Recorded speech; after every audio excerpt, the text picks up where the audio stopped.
it's crazy. Like after I seen this post, it said Bill Gates says preventing the next crisis will require non-stop monitoring, tracking risk organizations in real time.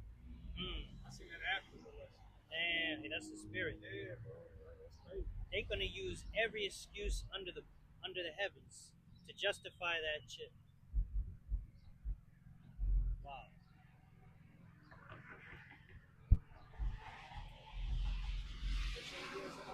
Shalom. All right. In Shalom, we're the Hebrew Israelites. We come out week in, week out to prophesy the downfall of this wicked kingdom America, which is known as Babylon the Great, according to the scriptures, known as Sodom and Gomorrah, known as Egypt, as well as other places spiritually in bodies. We come to prophesy the downfall of this man Esau, who is the so-called white man according to the scriptures, and he is who is ruling over the earth today. We come to prophesy the second coming of our Lord and Savior, Yahweh Shai, whom this world ignorantly calls Jesus Christ, who is coming to bring a salvation unto the 1/3 of the nation of Israel, who are the so-called blacks, Latinos, and Native Americans. And 2/3 of the nation of Israel will be destroyed in this coming destruction of America. And our message is to repent, turn to Yahweh Ba'ashem Yahweh Shai, so that you may be saved from this destruction, so that you may be found to be of the elect. Before we get started, we want to give all praise, honor, and glory unto Yahweh Ba'ashem Yahweh Shai Ba'ashem Rachar Kodash. We come preaching the names Yahweh and Yahweh Shai. Yahweh is the true name of the Most High. Not God, not Yahweh, not any other name. It's Yahweh. And Yahweh Shai is the true name of the only begotten Son this world ignorantly calls Jesus Christ. We want to give double honors to the apostles, elders, and bishops of Great Millstone who have taught us this word, taught us this truth, and they're still teaching this truth all the way into this day. And we want to give a salutation unto the hopeful elect scattered across the four corners of this earth, striving for salvation. To get started, there's a recent, I hate to use the word drama, but that's what these Israelites, from these different camps, that's what they make it. They make things drama, but I believe it's Alazar, he's getting mad because or talking about how the apostles said, fuck your family, fuck your wife and kids. And the thing is, we have to understand the context to which they would say something like that, on why, that attitude is being pushed. Because the apostle ain't saying that you need to go home today after you get off of work and just be an asshole to your family and just beat your wife and not feed your kids. Right, and the thing is, I'm sorry, bro. Go ahead, bro. The thing is, with the apostle, like, the context is already out there. Even when they tried, I think it was Hassan, it was either Hassan or Hakat, one of the two. They used like a clip or something like that. You had the elder Yashawamba out of Great Millstone, Dallas, the beloved elder there, and you had the apostle Tahar.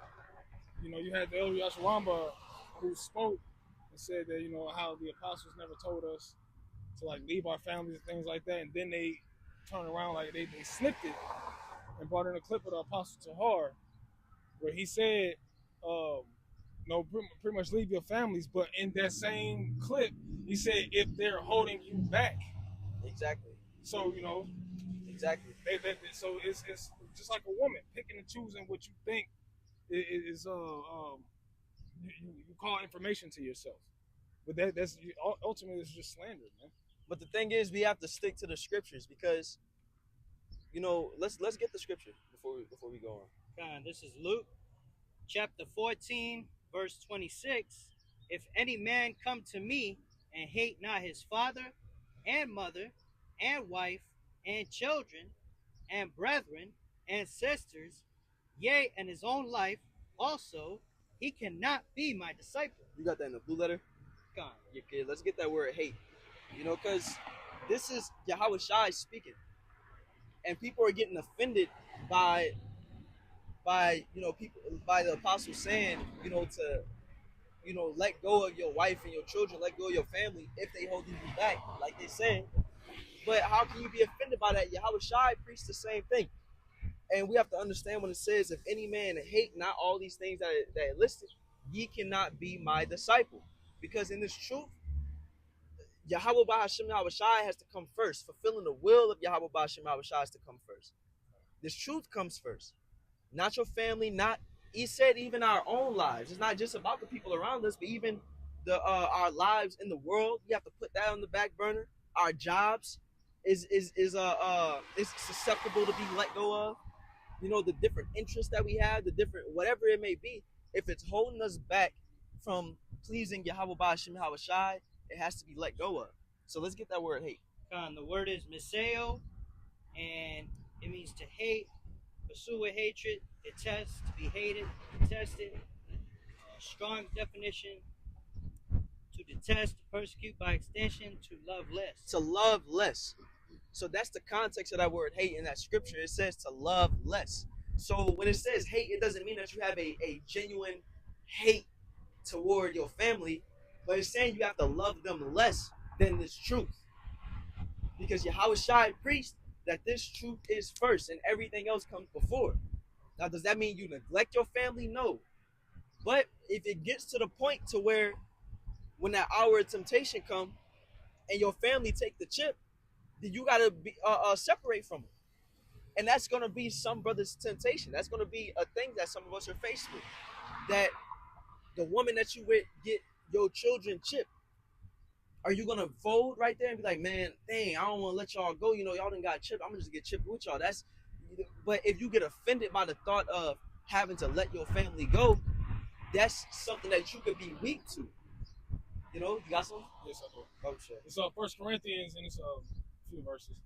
1 Corinthians 7 and verse 27. It says, art thou bound unto a wife? Seek not to be loose. Art thou loose from a wife? Seek not a wife. Yeah, so right there, off rip, it said, are you bound to a wife? Do you have a woman that you're dealing with? Okay, then don't be seek to be loose from her. Deal with her. That's scriptural. Now, what does it say? But if thou marry, thou hast not sinned. And if a virgin marry, she have not sinned. Nevertheless, such shall have trouble in the flesh, but I spare you. Yeah, so it's saying, you know, if you have a wife in this truth, then you'll have trouble in the flesh because you have to make sure that that you're taking care of her properly. You have to make sure that you're doing your duties as a husband. You know, so that's going to up the difficulty of being on point in this truth to a certain extent. But brothers have women, brothers have children, and they still on fire in this truth. So it's not impossible. So that's showing that it's not a bad thing. So let's read on. But this I say, brethren, that the time is short. It remaineth that both they that have wives be as though they had none. Exactly, because so what does that mean? If you have a wife, be as though you don't have one, because you can't put as much energy into spending time with your wife and giving her energy or with your family as much as you would if we wasn't doing what we doing. We have a duty. Our calling is to be occupied in prophecy.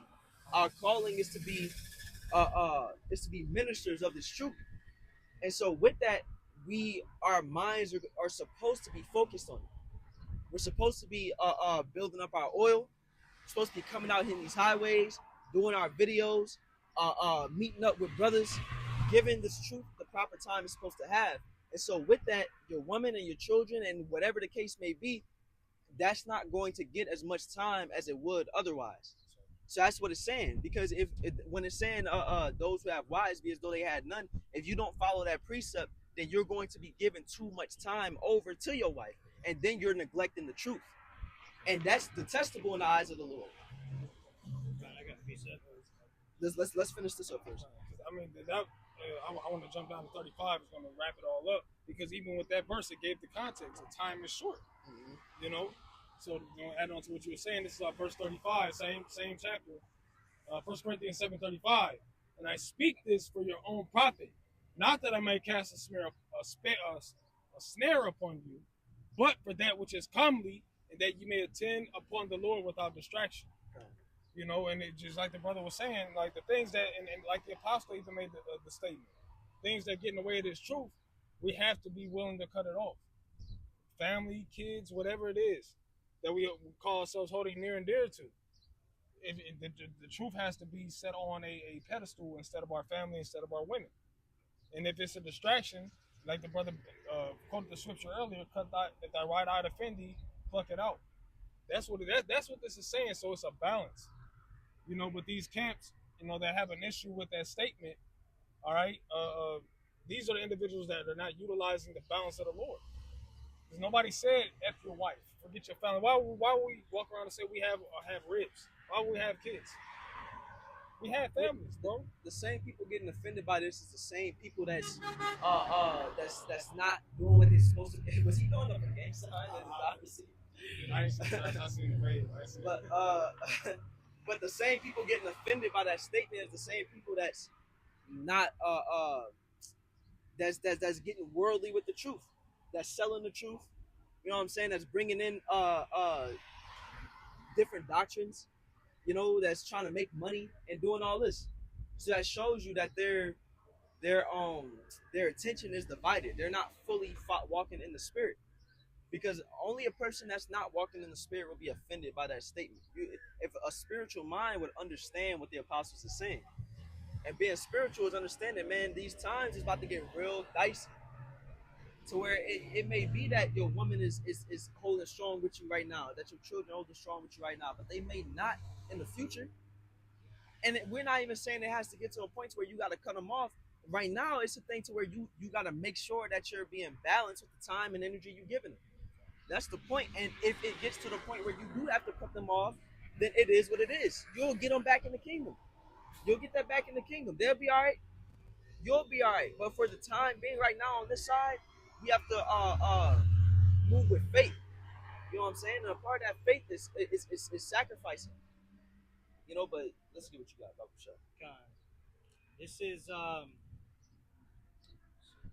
This is Matthew 10, starting verse 19. But when they deliver you up, take no thought how or what ye shall speak, for it shall be given you in the same hour that ye shall speak. For it is not ye that speak, but the Spirit of your Father which speaketh in you. You know, just going into how we're going to be persecuted. Okay, and what's going to happen during that persecution? Verse 21. And the brother shall deliver up the brother to death, and the father the child, and the children shall rise up against their parents and cause them to be put to death. Yeah, the Lord is about to bring division in these families, because we got to understand, like, what the scriptures say. The Lord is choosing one of a city, two of a family. The Lord is making it to where, you know, the people around you ain't going to be as invested in this truth as you are. Even if they may believe in it or adhere to it, it may be that the stuff that you won't buckle to once things get tough, they will. Or it may be that your family just ain't with the truth at all, but you're around them. You know, so the thing is like, when Jacob's trouble comes, you know, when the MOTB comes, you already know how they gonna move. You know, or when the time comes where Esau is painting this truth out to be a terroristic threat, you know, all these different things, how do you think they gonna move? They gonna be on Esau's side. As the scripture's saying, they gonna be the ones that's calling, hey, I got one of the prophets in my house. You know, like, this is a real thing. You know? It's gonna be a great division, man. And your family may very well be like, fuck you. Your family will say fuck you. So we have to be willing to say fuck your family. Go ahead. This is Matthew chapter 10, verse 35. For I am come to set a man at variance against his father, and a daughter against her mother, and a daughter-in-law against her mother-in-law, and a man's foes shall be they of his own household. Mm-hmm. You know, now, is this going to be the case for every single brother? No. You know, some brothers is going to be able to take their families with them onto that chariot, and the scriptures talk about that. Well, let's get the unbelieving wife and unbelieving husband. You know, like, and can you grab 1 Timothy 4:16, Bible Shah? Oh, he not out here. He'll be out here soon. Go around, bro. Go around. What up, Pops? How you doing, young man? I just stopped to see y'all. What's going on? Yes, sir. Yeah, he I gonna be love out here y'all. soon. Yeah. I know. I love y'all, bro. Love you I too. just stopped, man. Go ahead on. Keep All right. love y'all, man. All right. I'll catch you later.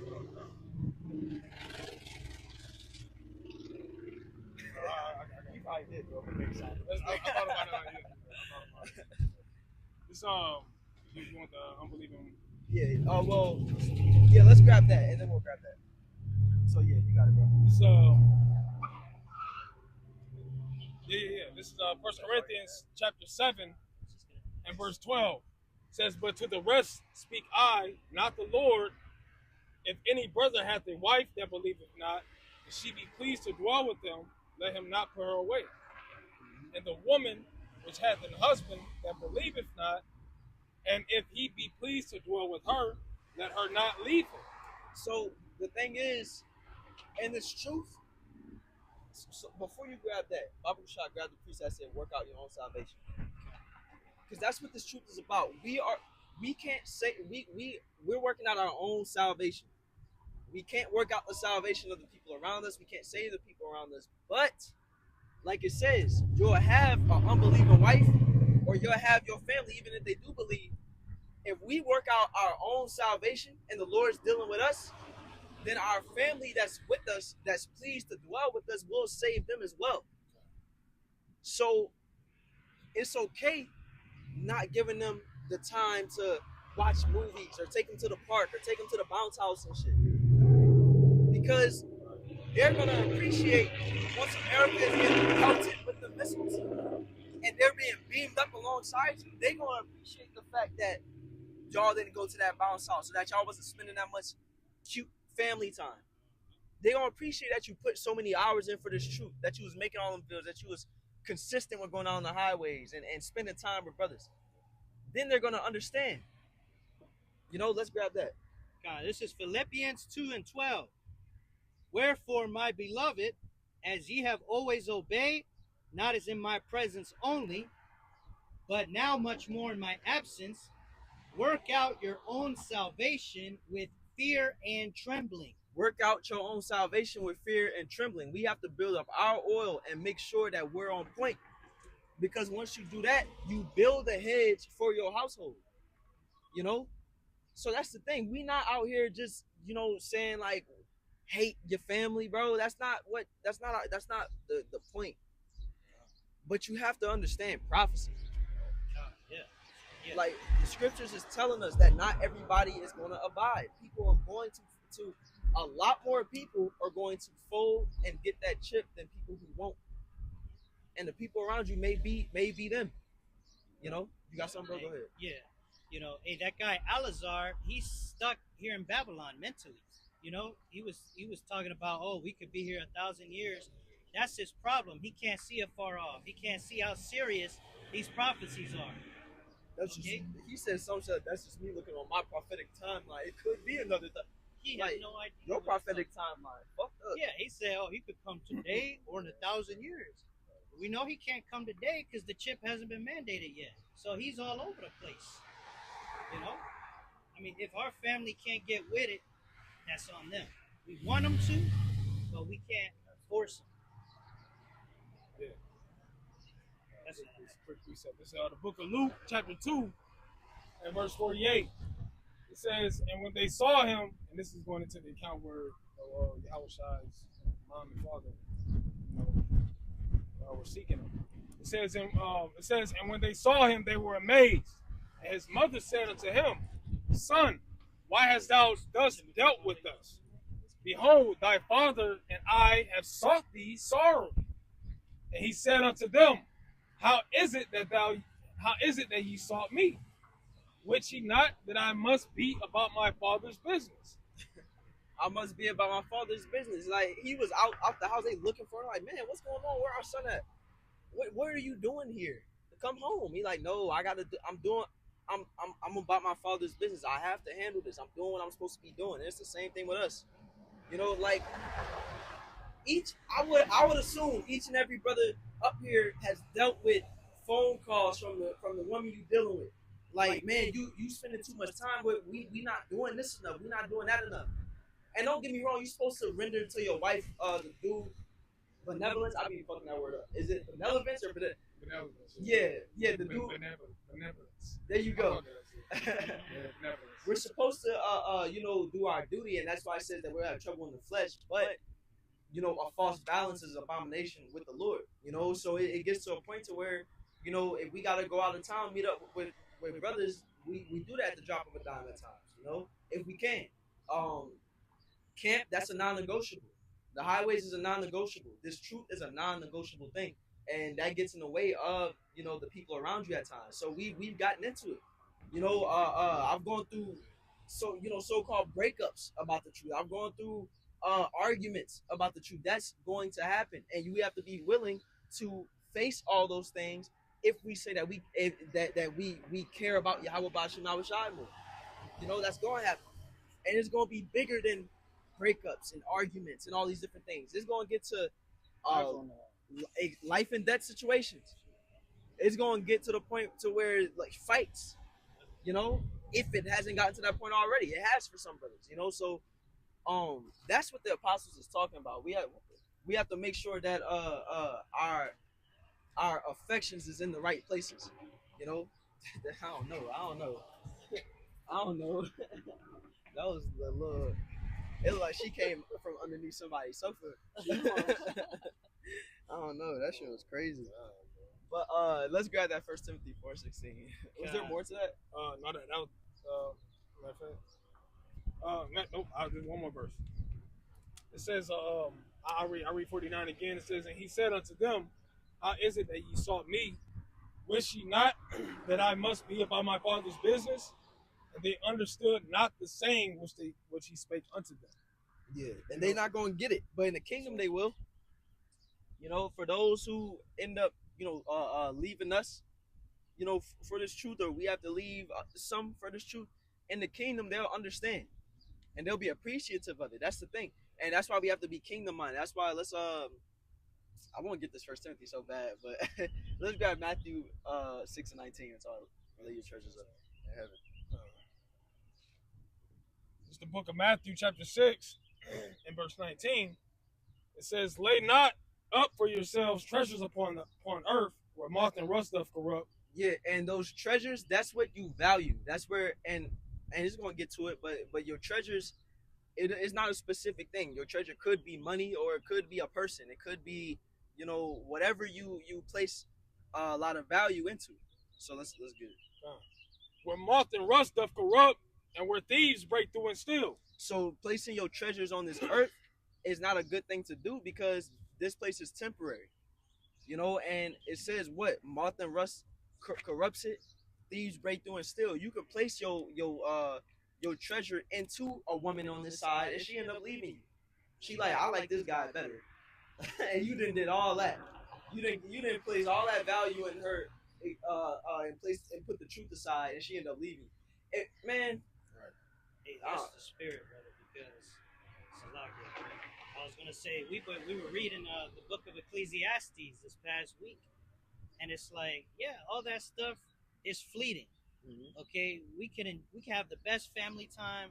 We could do all these different things, but if we ain't right with Yahweh Bashim Yahushai, it's all gonna go up in flames, man. Yeah. There's no benefit for it. I got a quick precept. It's Ecclesiastes 1:14. I have seen all the works that are done under the sun, and behold, all is vanity and vexation of spirit. Yeah, you got it, bro. Go ahead. Khan, yeah, it's fleeting, it's pointless. The only thing that lasts forever is this truth, Yahweh Bashim Yahushai, and the kingdom that's coming to us. But we want to get it on the first go around. We want to get it right. We don't want to end up being 2/3 and then be like, well, at least I had good family time. For what? Yeah. Right, yeah. Yeah, you got it, brother. Yeah, and that's the thing. It's like we have to apply it. All of us have to apply this to ourselves in our walk. Because I keep using the example of a woman, and some brothers may be listening. It's like, that's like preposterous to me. Like, I would never fall off the shoe for a woman, understandably so. But for some brothers, it may be like your father. You may have a very strong bond with your father, or with your mother, or with a brother that's not in the truth, and that's like, that means a lot to you. Or your children, that means a lot to you. That's a universal thing, and you have to understand, like, that may be something you have to cut off. You know, so I just want to put that out there. You know, for each and every one of us, Baba Kushai, apply it to yourself. The example I use may not hit home, but one thing for sure is that these prophecies is going to hit home for everybody. The Lord has a straight gate that is tailor made for each and every one of us in His truth. So it's going to hit home, you know. And it just so happens that for Alazar, for Hakai and Assad, what hit home for them was your woman and your children. You know, that hit home for them. That was like, nah, you tripping, you know. But it may not be so for some of us. It may be cutting off something else. That's a difficult thing. But yeah, let's read on.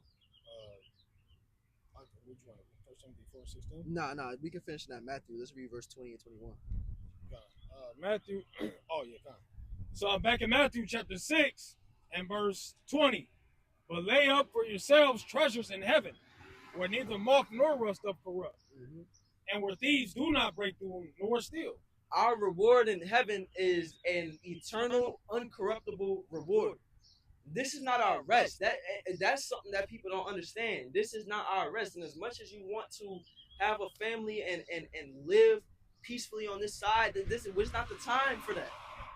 We have to understand that we are serving a captivity, or we're serving a punishment on this side. We are still under the curses, you know, and we're striving to make it out of this condition. Yeah. So we're not going to be able to live it up on this side. In the kingdom, we will. And that's why we're striving so hard for the kingdom. That's why that should even more put us in the mindset of stripping away anything that we have to strip away on this side, so we can gain it 100-fold in the kingdom.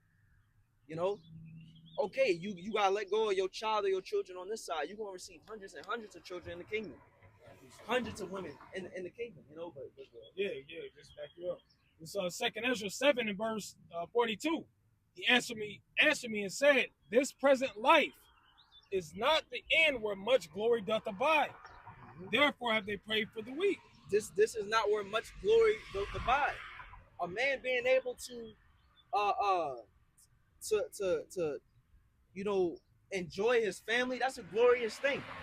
The scriptures tell you having children is a glorious thing, but not on this side.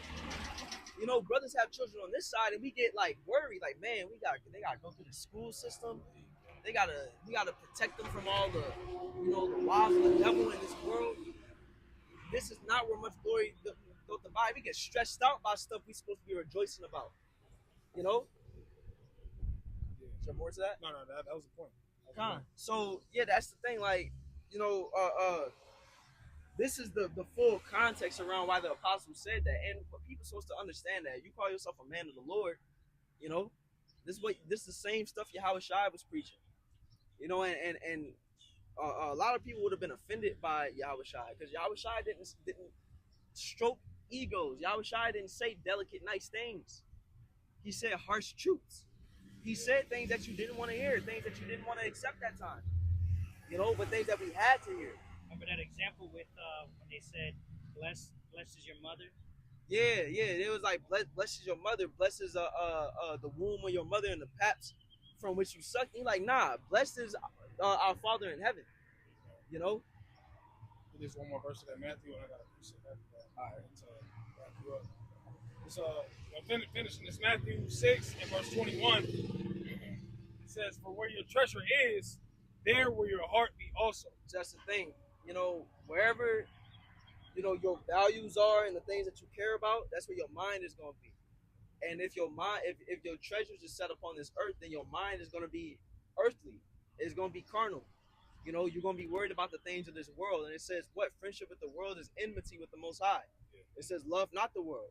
You know, if any man love the world, the love of the Father is not in him. You know, so we have to make sure that even us in this truth, because there's certain subtle ways that our, you know, minds can be stuck in this world.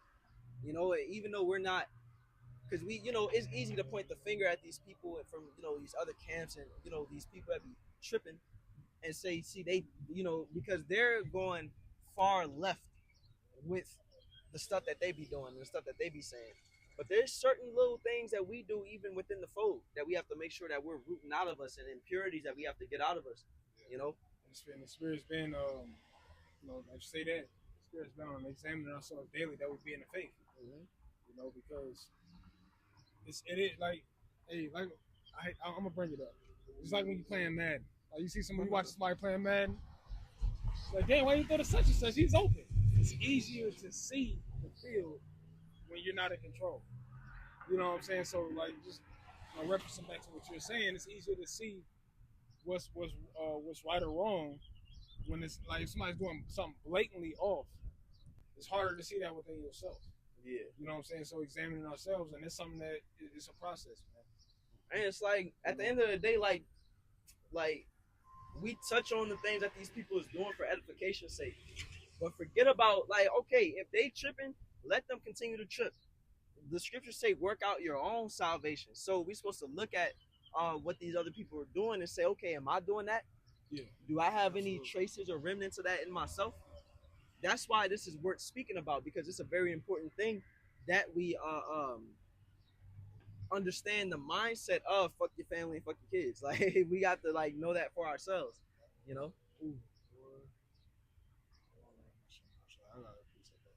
So in 2 Peter chapter 3 and verse 16, it says, as also in all his epistles, speaking about the Apostle Paul, speaking in them of these things, in which are some things hard to be understood, which they that are unlearned and unstable rest, as they do also the other scriptures unto their own destruction. And I really wanted to bring that out, mainly for the part that some things that the Apostle Paul spoke were hard to be understood. You know what I'm saying? So when he spoke about those that have a wife, be as though they had none. When he spoke, was another statement that he said, I wish that all men were like myself. You know, not dealing with women, but giving yourself over to the ministry. Some of these things were hard to be understood. Because it's like, damn, well, the scriptures do say we can have a woman. You know what I'm saying? But why are you saying that? Why would you wish for us to be like you? Like, and not really understanding the message that was being conveyed is, and which we went through in 1 Corinthians 7, is attending upon the Lord without distraction. That's what Paul's whole mission and ministry was about, was doing the work of the Lord. We don't know if Paul had a family. He probably did. You know? Now, I can assume that he did because one thing that I do believe to be true is that men that speak on certain things, as far as experiences, these are men who have dealt with them or are currently dealing with them. So maybe he did have a family, but we don't. It's not documented. Why? Because that is not edifying towards the body on how I'm gonna deal with my family. How what's edifying is how I'm gonna move forward with this ministry. How I need to do this work. And if I do have a family, I deal with them accordingly. So but in this day and age where everything is so sensationalized, you know, when somebody says something like what the Apostle Tahar said, it's taken to heart. It's taken to heart. Like, oh, look, he hate women. He hate his kid. Like, bro, what are we here for? We're here to do this work, you know. And like the brother mentioned, we get caught up. We got families. We got kids. We got women that we deal with. We get caught up. But we know that that's not going to accompany salvation. That much we know. Especially if you got a family that's not willing to follow your lead. Why am I putting so much energy over there when you know? Yeah, how can two walk together unless it be agreed? Yeah, you know? So, you know, at the end of the day, like it says in Ecclesiastes 3, there's a time and season to every purpose under the heaven. Right now, we're not living in the time of peace. We're living in the time where Esau, Edom, the so-called white man, is getting ready to move.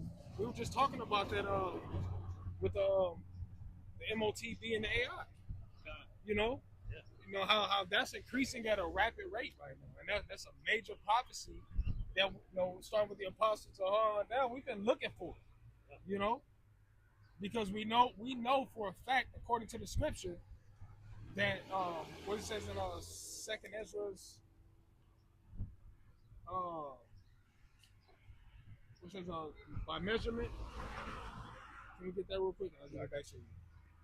You know, this is one of those major prophecies that whenever this comes to pass, things are really gonna speed up. Well, if you have it, you got it, brother. The most high, according to what's that? 1 Corinthians 14 and 41. All things being done decently and in order, right? Let's get that. That's Second Ezra chapter 4 and verse 37. It says, "By measure hath he measured the times, and by number hath he numbered the times, and he doth not move nor stir them until the said measure be fulfilled." He doth not move nor stir them until the said measure be fulfilled. And that said measure of the Lord's prophecies are we watching them being fulfilled.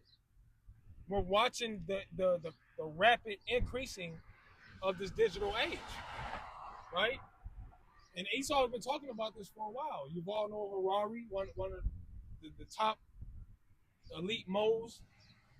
Elite modes. He took it to another level.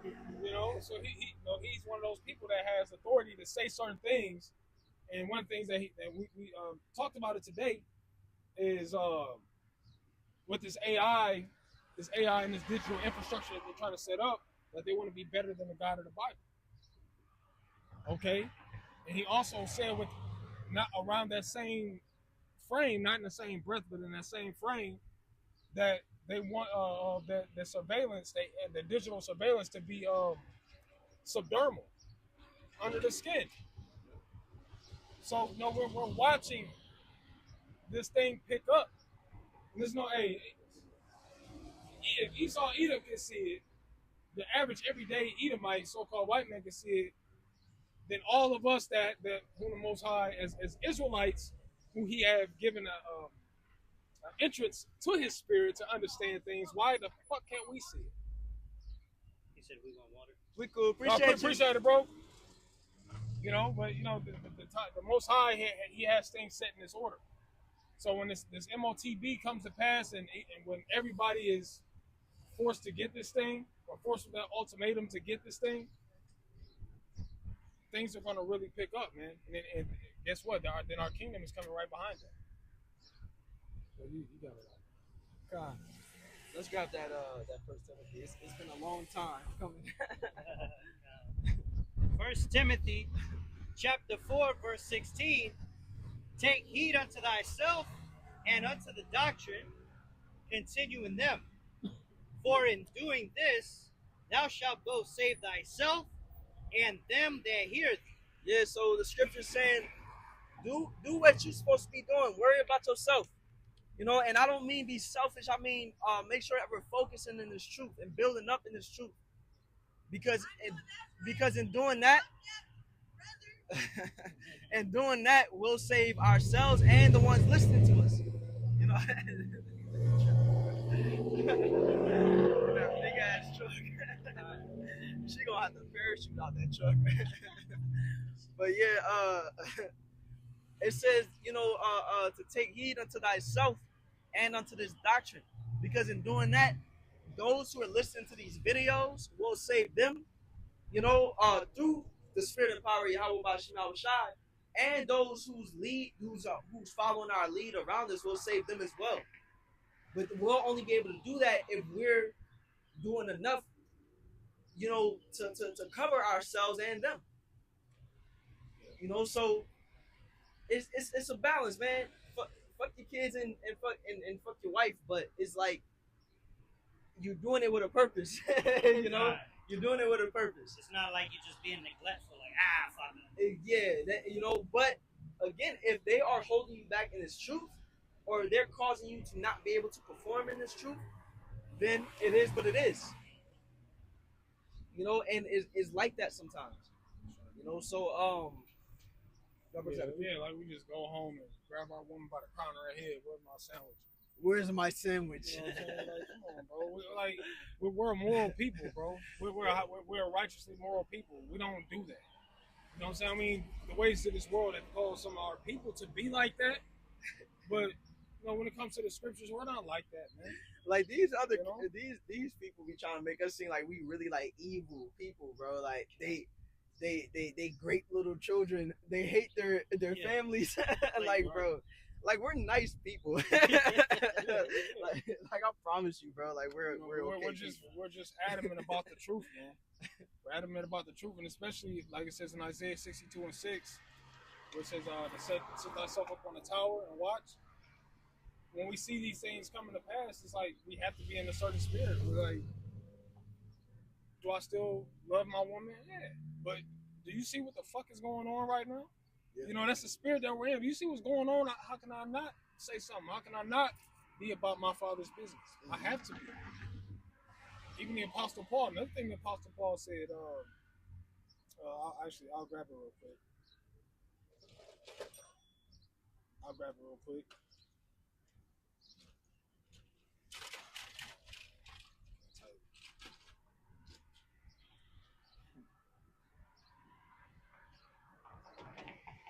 Right, this is the book of 1 Corinthians chapter 9 and verse 16.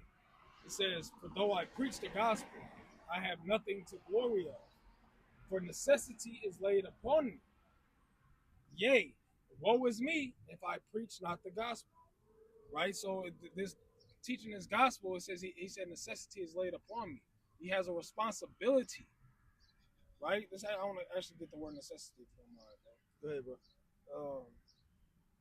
You get the word necessity, goes into Strong's G318, which says necessity imposed either by circumstances or by law of duty regarding to one's advantage, custom, argument, calamity, distress, or straits. Right? So the point is it's imposed by the circumstances or by the law of duty regarding to one's advantage. So that means what? Hey, there's nothing wrong with having a family. But there's a time to embrace your family. But there's a time to step away from your family that you may do the work. There's a time to, like I said, there's a time to break down. There's a time to build up. So Paul was a man of balance. He said, necessity is laid upon me. I have to, and I'll fast forward into this time carrying the Apostle Paul's words. And this time, we're seeing what's going on. By the circumstances at hand, what should we be doing? Should we be fucking trying to go to Adventureland once a month? Is there something wrong with going to Adventureland? You can't go to Adventureland. No, we can't go to Adventureland. But what comes first? Nigga, we can go to Adventureland if we can afford it. Okay, but I'm not about to kill myself to go on a family trip. That's why scriptures say all things are lawful, but not all things are expedient. Absolutely. Which is fit for the time. Exactly. This is not time, bro. We are not in the time to be going to no damn Adventureland, bro. That is like... And you know what? No, I don't want to harp on it. It's a side note, but kind of attached to that. I seen a quote where it says it's cheaper to take a trip to Tokyo to Japan than to go to Six Flags in Florida, man. So why the fuck am I gonna be worried about doing that for my family? I don't know what to say. You know what I'm saying? They claim it's cheaper to travel to these different places outside of the United States than to go to the Six Flags in Florida. Them theme parks be taxing, bro. I didn't know until I went. Yeah, you let you have a family of 5. You're gonna be spending, and I'm a ballpark there. You're gonna be spending at least 3 racks. Yeah, about 2-3 grand. That's traveling. That's food. That's tickets. That's even buying food. Maybe you want to buy food after, and if you don't live in that specific state, you might want to go somewhere and shop. And if you're prudent, you'll get the fast pass. Because if you don't, you ain't gonna be able to do that much. If you get the fast pass, you're gonna be paying a little bit more. So like that's so. But the point is, there's a necessity. There's a time for these things, man. Mm-hmm. And right now, we're not in that time, right? But that's pretty much it. This is not our rest. It's not our rest, bro. When I like a word that you mentioned, which is a responsibility. We have a responsibility in this truth, and that means that we have to let go of certain things that we like to do, or different relaxations, or we can't kick our feet up or do certain things because of this responsibility. The Lord has employed us with a job to do. That's why it's kind of worldly off, but that's why like Spider-Man is my favorite superhero, because like he has the quote, with great power comes great responsibility. And his whole dilemma when you get into Spider-Man is that he has his personal life and things that he wants to do, but he don't get into it. Like he like Mary Jane, but he don't. You know, a lot of the time he doesn't end up getting into a relationship with Mary Jane because it would take away from his job being Spider-Man and saving people. But imagine if he like, you know what, man, I'm gonna give a little bit to myself, and now niggas is dying. In time he could be out saving people. You know, but it's the same thing with us in this truth to where we can't give all that time to this world and doing all this because people have to hear this gospel. The Lord has put us in a position to where we have a very important job to do. And it's not, we aren't supposed to look at it the mindset of, oh, I'm just one man. It's all these other brothers that's pushing the truth. You know, what am I in this truth? No, each and every one of our positions in this body is important. Each and every one of us putting up videos is important because you don't know who needs to hear your take on something or who needs to hear you bring out a video in a certain way. That does a lot for people. You know, there's no telling who's listening to your videos or what state of mind that they in or how much faith that you breathe into them. And we're responsible on that front.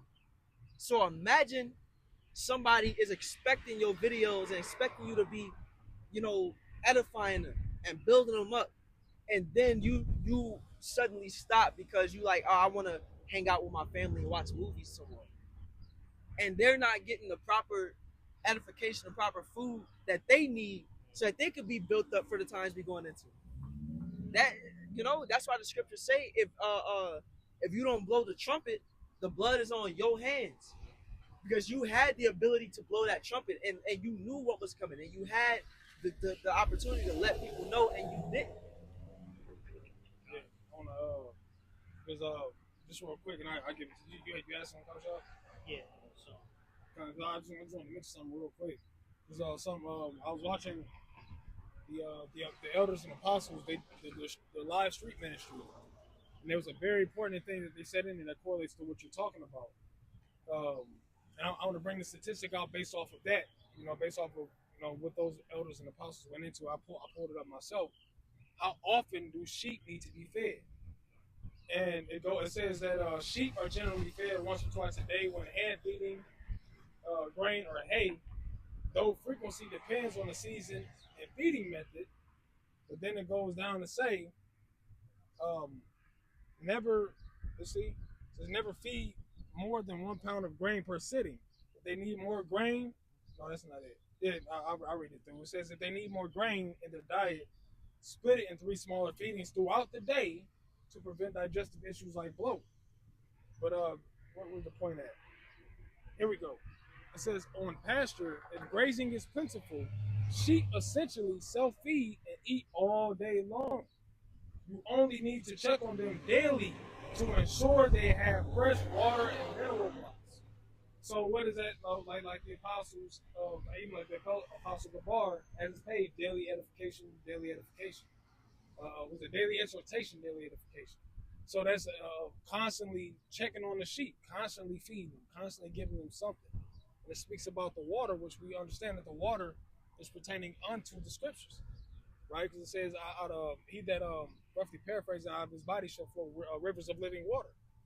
Okay, so you know, to not, and what's part of that water is the prophecies. Very major part of the water is speaking the prophecies, speaking the things that are at hand. That's important because the sheep will start wandering if they don't have nothing to do, nothing to eat. We gotta constantly feed them, you know.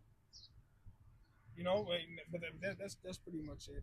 Yeah, and you know the times that we in, the scriptures say that it's high time to awake out of sleep, and you know why? Because our salvation is nearer than when we believe. Now we've awoke out of sleep already, but it's still high time, which means that we're supposed to ramp up even more in this truth, because there's deception going out on a higher level than ever before. Confusion. You got AI videos going out and shit. All type of geopolitics, and you know, Esau is closer than ever to implement this MOTV, and people need to hear what's going on, and people need guidance. The scriptures say what? in Psalms, we talk about the truth being a lamp to the feet. Let's grab that real fast.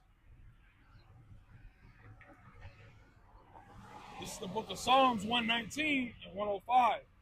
It says, "Thy word is a lamp unto my feet and a light unto my path." Right, and we hold that word. The Lord has made it to where some people need teachers, and people to guide them that's holding that lamp and to put it before they path, And so that's the thing. Like, how can you hold people's light back? The scriptures say, let's get that where it talks about put your light up on the hill. Slocky, you had something you was holding. You just went right Yeah, past Slocky. it. That was my first. Is it passe or yeah? We can get it. We can get into it, bro. Yeah, I was just gonna, go into how this truth needs to be preached. Yeah, let's get it, bro. This is Matthew 24:14, and this gospel of the kingdom shall be preached in all the world for a witness unto all nations. Then shall the end come. God, yeah, go ahead, bro. Because it's not good for anybody, including your family, for us to stay in Babylon here. Like, we need to hasten the day, continue to come out and preach this gospel, and eventually the Lord's gonna close the ministry down. That famine of the word is gonna come in. The end is gonna come in. Okay, but us dragging our feet to go to Six Flags, Adventureland, or wherever, Spending $3,000, spending all that money in a place where it's robbery, it's just mental masturbation. Let's just get it over with, man. That's what's good for every Israelite, because at the end of the day, the scripture says all Israel will be saved. Even though they're going to go through that pain if they don't get it right, hey, they're going to be in the kingdom in a better world, eventually. So that's pretty much all I had on that. Come. Or then we can get It's the book of Matthew, chapter 5, verse 14. "Ye are the light of the world. A city that is set on a hill cannot be hid. Neither do men light a candle and put it under a bushel, but on a candlestick, and it giveth light unto all that are in the house." So we have this light. We're supposed to go up on top of that hill and shine it, so that people can see that light, so that they can be, illuminated. And like we say that we want the end so bad, we want the kingdom so bad, we want Esau to fall. Like the brothers just brought out, this truth is going to go out across the four corners of this earth, and then shall the end come. So we're supposed to want to add to that, push this truth out some more so that it can spread.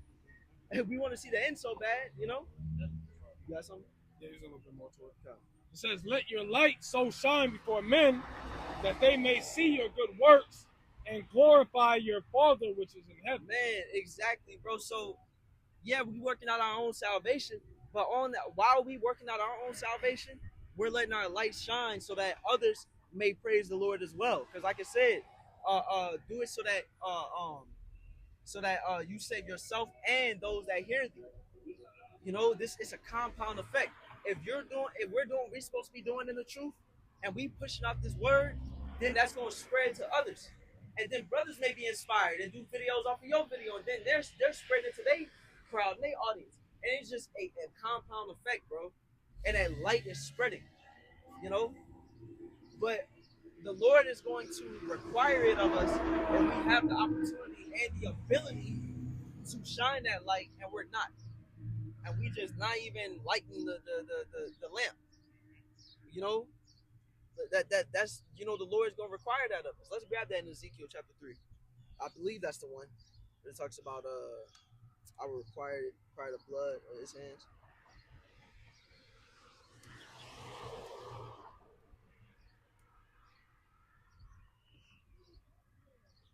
Yeah, this is the book of Ezekiel, chapter 33 and verse 6. It says, but if the watchmen see the sword come and blow not the trumpet, and the people be not warned, if the sword come and take any person from among them, he is taken away in his iniquity, but his blood I will require at the watchman's hand. And again, back to that responsibility that the Lord has given us. We are watchmen. That is our job. It's just like these jobs in the world. I didn't get it at first, and I'll be working different jobs, and like my coworkers, like supervisors or people who's been there longer than me, would take it so serious. And I'm like, I don't see like why y'all so invested into this. And over time, I started to get it because that's their job. They have a part to play within the bigger picture of making sure that operation runs. And they take it seriously. They take their position seriously. So that's why they're so stuck up about their positions and about the job that they work, because that's their contribution onto a bigger thing. They're worried about how it affects, the money that the company gets and how it affects whoever, what their job is for. And so we have to have that same worry when it comes to us being watchmen. That's our job. It's just like the Apostle Ramla, the first one that comes to mind, to where he does videos every single day. And he missed a video one day, and he made like an apology for it. And he sounded like stricken in his spirit, like, man, I missed that video. Like, I'm sorry. And that's because he takes his job seriously. So the Lord gave different ability to different men, to where we should want to put up videos every single day. Not every one of us will, but we're supposed to want to push as much as we can and put forth our light. You know what I'm saying? Shine it so that people can walk and know the path that they on. Because let's read that precept again that you just had. So Ezekiel chapter 33 and verse 6.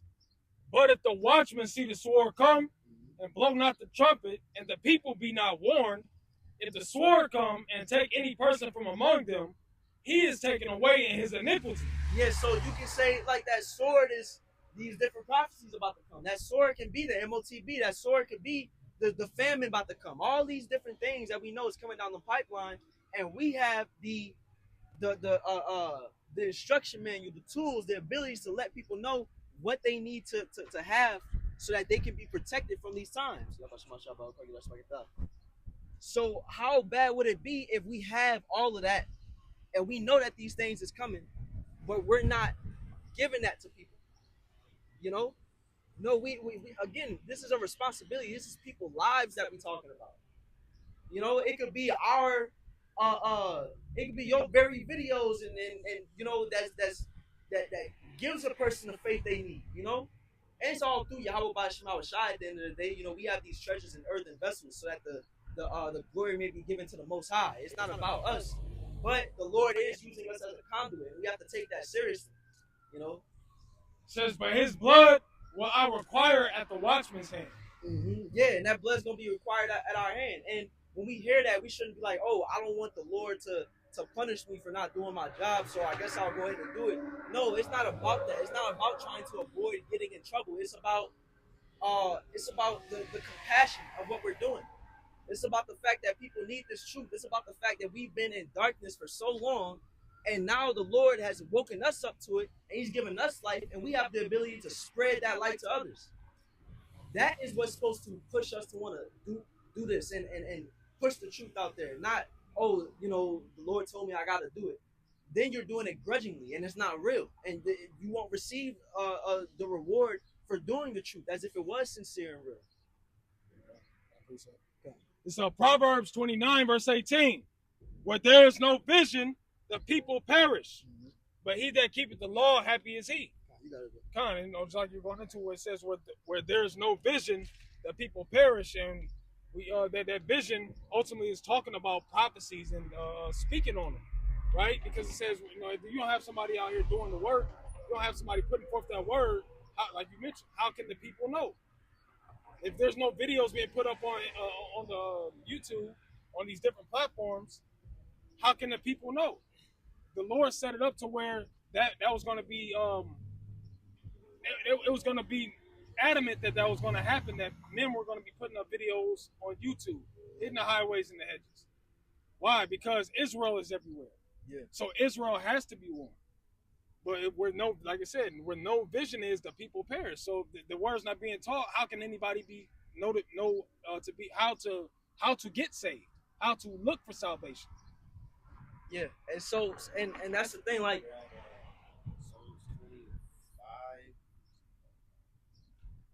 because like Yahweh B'Shema Shai is letting us know that the third temple is being built, and he's putting in our hand tools to build that temple. You know, so go to work. You know, you can grab that piece of workshop. This is the book of Psalms, chapter 20, verse 5. It's like it, brother. Might be 60. Psalm 60.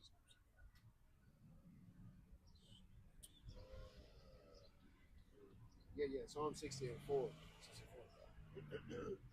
This is the book of Psalms, chapter 60 and verse 4. It says, Thou hast given a banner to them that fear thee. Yeah, because even when you go into Isaiah, it says, what? Lift ye up a banner, right? You know, when you go into banner, which I literally just did a lesson over, it's like kind of fresh, so bear with me. When you go into a banner, it's like a sign. We can go ahead and get the word, matter of fact. When you get the word banner, it goes into Nasa, which says something lifted up, standard, signal, pole, and sign, banner, sign, sail. It says standard as rallying point. There you go. Look up Google rallying point real quick. Like as y'all was speaking on, if through the Spirit we're not out here, we're not putting forth this word, we're not doing our job, because that's what it is. If we're not doing our job, then how would the people come to this rallying point? How would the people know where to go? How would the people be guided, directed, instructed? Right? Go ahead. A rallying point. It says a rallying point is a designated location for a group to meet, regroup, or organize, especially during an emergency, military operation, or physical mission. And there you go. So that's the rallying point, because the lesson I was just doing, I was going over the word standard, and it mentioned military flags, military banners, right?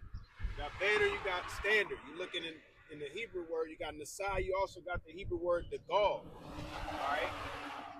And they both is synonymous with one another as far as being a standard, setting up a standard, because when you're setting up a standard, you're putting like a post into the ground. You're putting a flag in there. It's the same as a banner. It's a signal. You know, it's something to look at.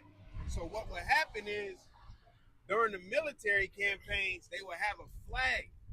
Because of all of the smoke and the chaos going on, this flag would be able to do multiple things. For one, it will allow the generals and the colonels to direct the army. Go this way, go that way, don't go that way. Also stop you from doing friendly fire, right? So when if we got a green flag and our people's over there, well, you know not to throw any shoot any bullets or any weapons that way, because that's where our people are at. You also have it to where if the soldier that's carrying that flag falls down, what you think will happen? Somebody else pick it up. Somebody else picks it up, man. Two is better than one. All right.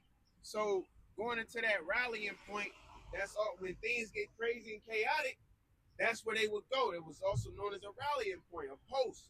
Okay, because you will be able to see that flag. And guess what? The soldier that was carrying the flag was like the #1 target to the ops, man. All right? Capturing the flag. If somebody captured your flag, I didn't look into it, but I'm pretty sure that's where it came from. But if you let your opponent get your flag, that was a disgrace towards you and your army, man. All right? So it's the same with this word. It's the same with this truth. We're lifting up this banner. All right, this is the rally point for the ones who are here, for the ones who are going to listen to it. All right? But it's not meant for everybody. Some people just going to hide out when the battle is on. But this is a spiritual battle. We are at war, man. And you have a job to do. All right? No matter whatever rank you are, just like when you go into the military, everybody has a job to do. But the goal is to what? To win the battle. All right? You win the battle, you win the war, man. Okay? And the ultimate war is against this flesh. Right? Against Esau. Against this society, man. Against Satan. But our weapons of warfare are not carnal. Therefore, we what? We come in the name of Yahweh Shem Yahushai, and we come within this book, man, this Bible. There ain't nothing else out there, man. Nothing else makes fucking sense except this to the ones that is meant to make sense to. So Isaiah chapter 11 verse 12 says that he shall set up an ensign for the nations and shall assemble the outcasts of Israel and gather together the dispersed of Judah from the four corners of the earth. You know, and again, you know that ensign or that banner being this truth. And this is rebuilding our nation. You know, and each and every one of us have a part to play within that. But we don't want to sleep on the job while our nation is being rebuilt. The heathen for years and years have been taking advantage of us, lying to us, hiding who we are, and the Lord's given us the ability to reassemble, to get back in our right mind. You know, so how important does that responsibility to us? You know, and that goes even into what we started off speaking about with the apostles saying, like, talking about forget about your family, forget about your wife and kids. This is even more context to why they said that, because in this time we're at war. We have a job to do, and while you at work, you can't bring your kids onto the floor and be chilling with them while you operating the machine at work. Thinking like, bro, you gotta wait for that. Wait till you off. You know, in the kingdom, we'll be able to do all that. You know, in the kingdom, we'll be able to relax. But that's not expedient for these times. You know, you got a precept. Okay.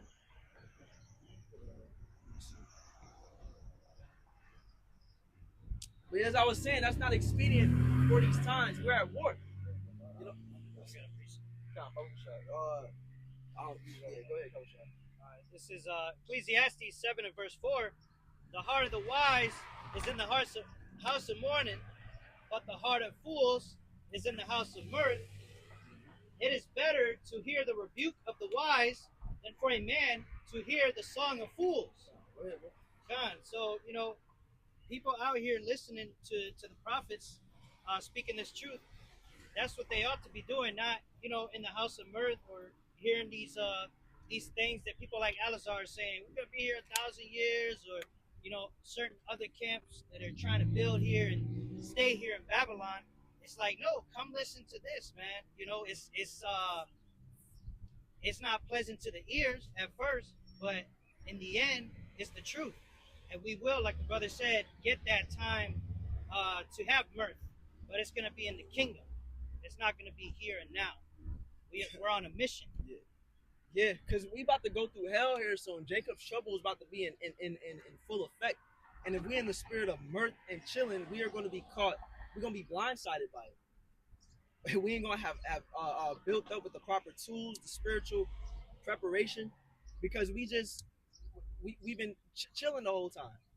You know, we know that this time is coming. It's like preparing for a fight. When you know that fight is coming, you're building up the way that you're supposed to. But if you don't have a fight coming, you may be in the gym, you working out, but you're not going to your fullest extent because you don't have something to prepare for.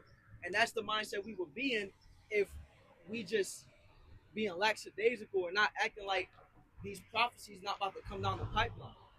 And very soon at that, you know. So Ephesians chapter 6 and verse 11. Put on the whole armor of the Most. Okay.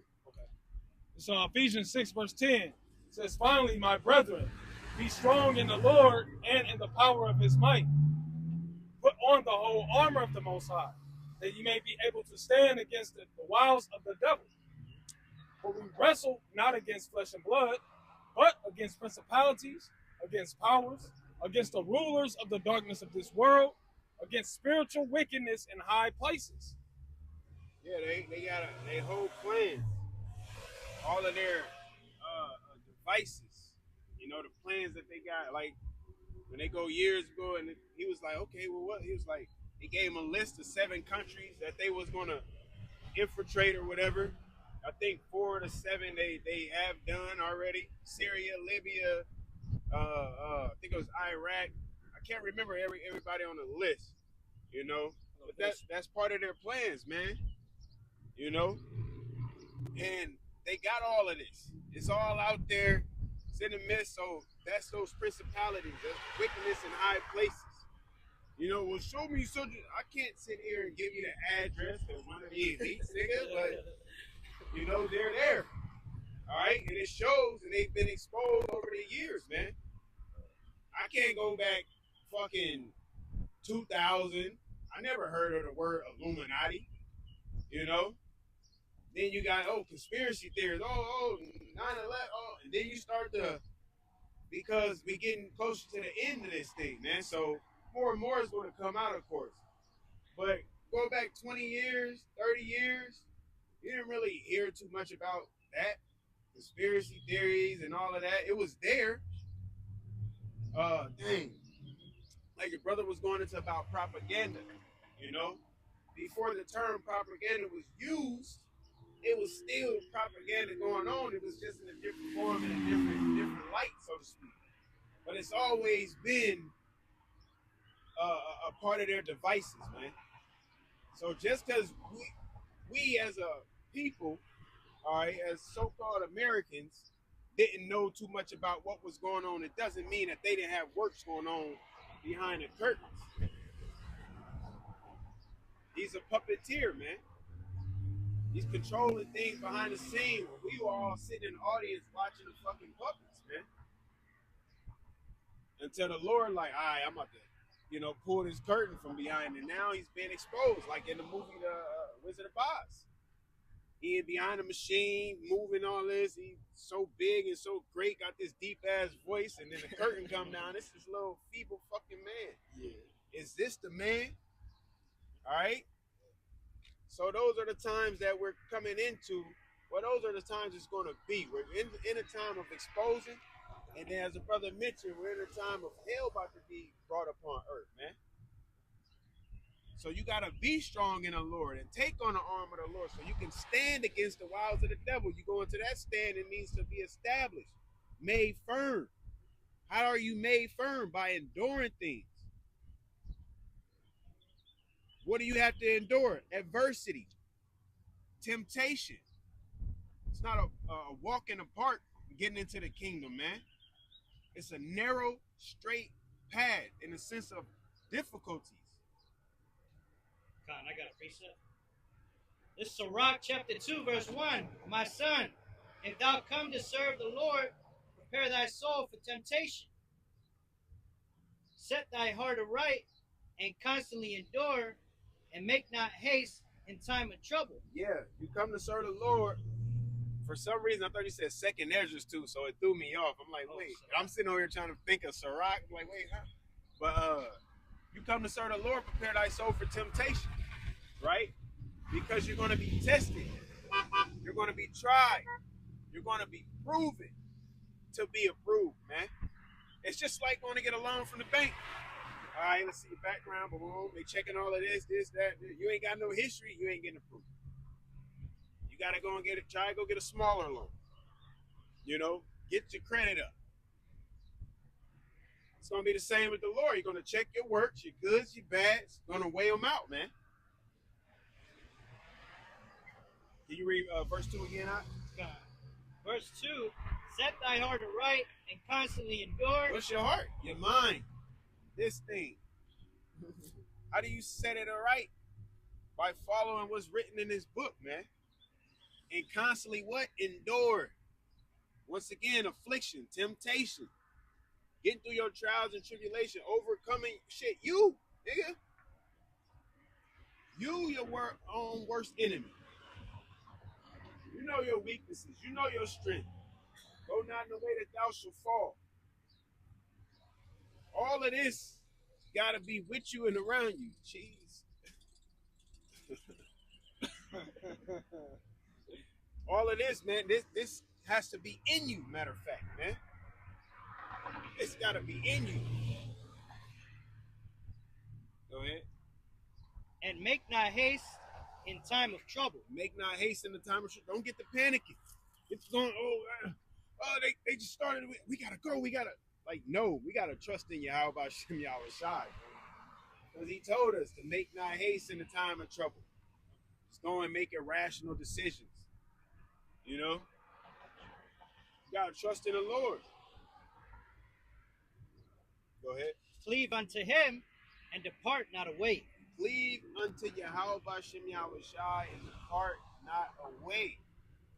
Get close to him. Get acquainted. Get to know him. Right? Invite him in. Sup with him. You know? Have the food ready. Prepared. Make him comfortable so he can make you comfortable. But if you deny him, he's going to deny you.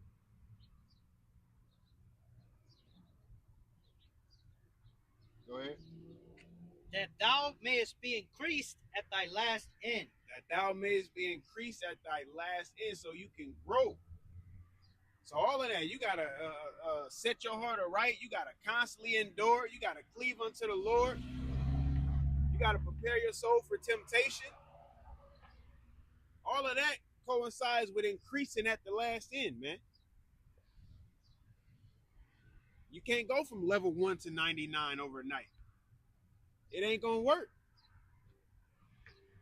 Only way to do that is Esau give you some super juice. You know? What was that? The first Avenger. American man.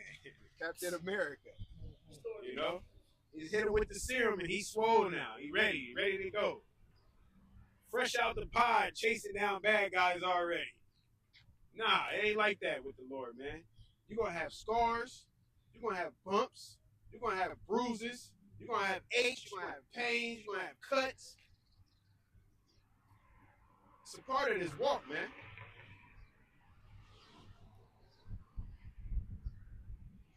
Is it more to that? God. Whatsoever is brought upon thee, take cheerfully. Whatsoever is brought upon thee, take cheerfully. Go ahead. And be patient. And be patient. When thou art changed to a low estate. Yeah, don't lose your mind. When you brought down. When you ain't got as much as you had. Because ultimately, you got to trust in Yahweh Bashem Yahushai. Whatever position you in. Right? You got to make sure you still trust in Yahweh Bashem Yahushai. Blessed is a man who trusts in Yahweh Bashem Yahushai and whose hope Yahweh Bashem Yahushai is, man. Trust in him and hope in him. He's gonna send you through some crazy situations. And guess what? After you get out of that, it's gonna be another one, then another one, then another one. Until you are clean. Until you are cleansed of your impurities, man. This ain't Christianity to where you can do whatever you want and come in on Sunday and you saved and just continue to do whatever you want after that. But the pastor already told you that you saved as long as you come to that church, man, and pay tithes and show up. Nah, this is about work. It said he's not unrighteous to forget our labor of love, roughly paraphrasing. But it's a labor of love. It didn't just say love, because the scriptures say what in 1 John? Love not in word only, but also in deed, man. That's work. That's your hands getting on something. Oh, I can do that. See a nigga bang out 50 push-ups straight. I can do that. Let me see. I don't feel like it. Nah, man. This your job. You gotta do it, man. You gonna have times when you don't feel like it. So what? You gotta do it. I done had times where I'm like, I'm getting a lesson out tonight. Tired. I set an alarm for like 20 minutes, get a little nap, and get up, because it's like, I feel like I went too long without it, man. Gotta make things work with the things you got, man. Go ahead. Or wait, is it more than that? I know it's like a whole chapter. But God. You go there till you comfortable, brother.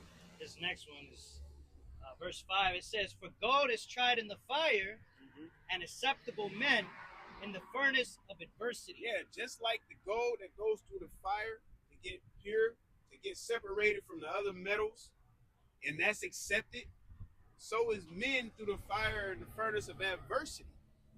So you're going to have to go through adversity. You have to go through that, right? In order to be what? Once again, washed of your impurities. Get all of that dumb shit separated from what you're supposed to be, man. But if you avoid the fire, how you gonna get clean? What if I just, stick my foot in there? Like, no, you gotta go through there.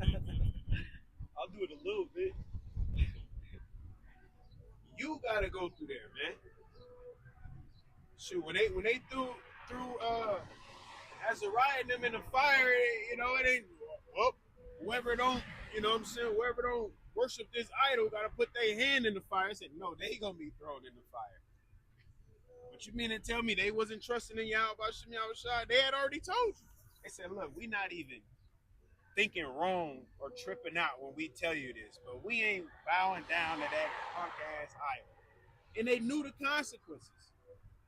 But even confidence and faith and trust and hope like that in Yahweh Shem Yahushua ain't gonna just come overnight, man. You read about it, so you can just sit here and live your life, and then all hell break loose, and now you got it. Like, nah, man, you're gonna go through trials and tribulations, man. Go ahead. Was that into that? Okay. Yeah, that appreciate it. Yeah. It's 2nd Ezra 7, and 2nd Ezra 7, this was the point I want to get to verse 9. It says, if this city were now given unto a man for an inheritance, if he shall never pass the danger set before it, how shall he receive this inheritance? Yeah, what's our inheritance? The kingdom of heaven, ultimately. So if you don't get off your ass, you don't do your job, you don't get to traveling, get to moving around, aka doing this work, doing your reading, doing your studyings, doing your studies, seeing afar off, brotherly love, being temperate, being patient, being virtuous, man. Virtue is going to moral goodness. You just got no morals and no ethics. You're just living life like a fucking beast, man.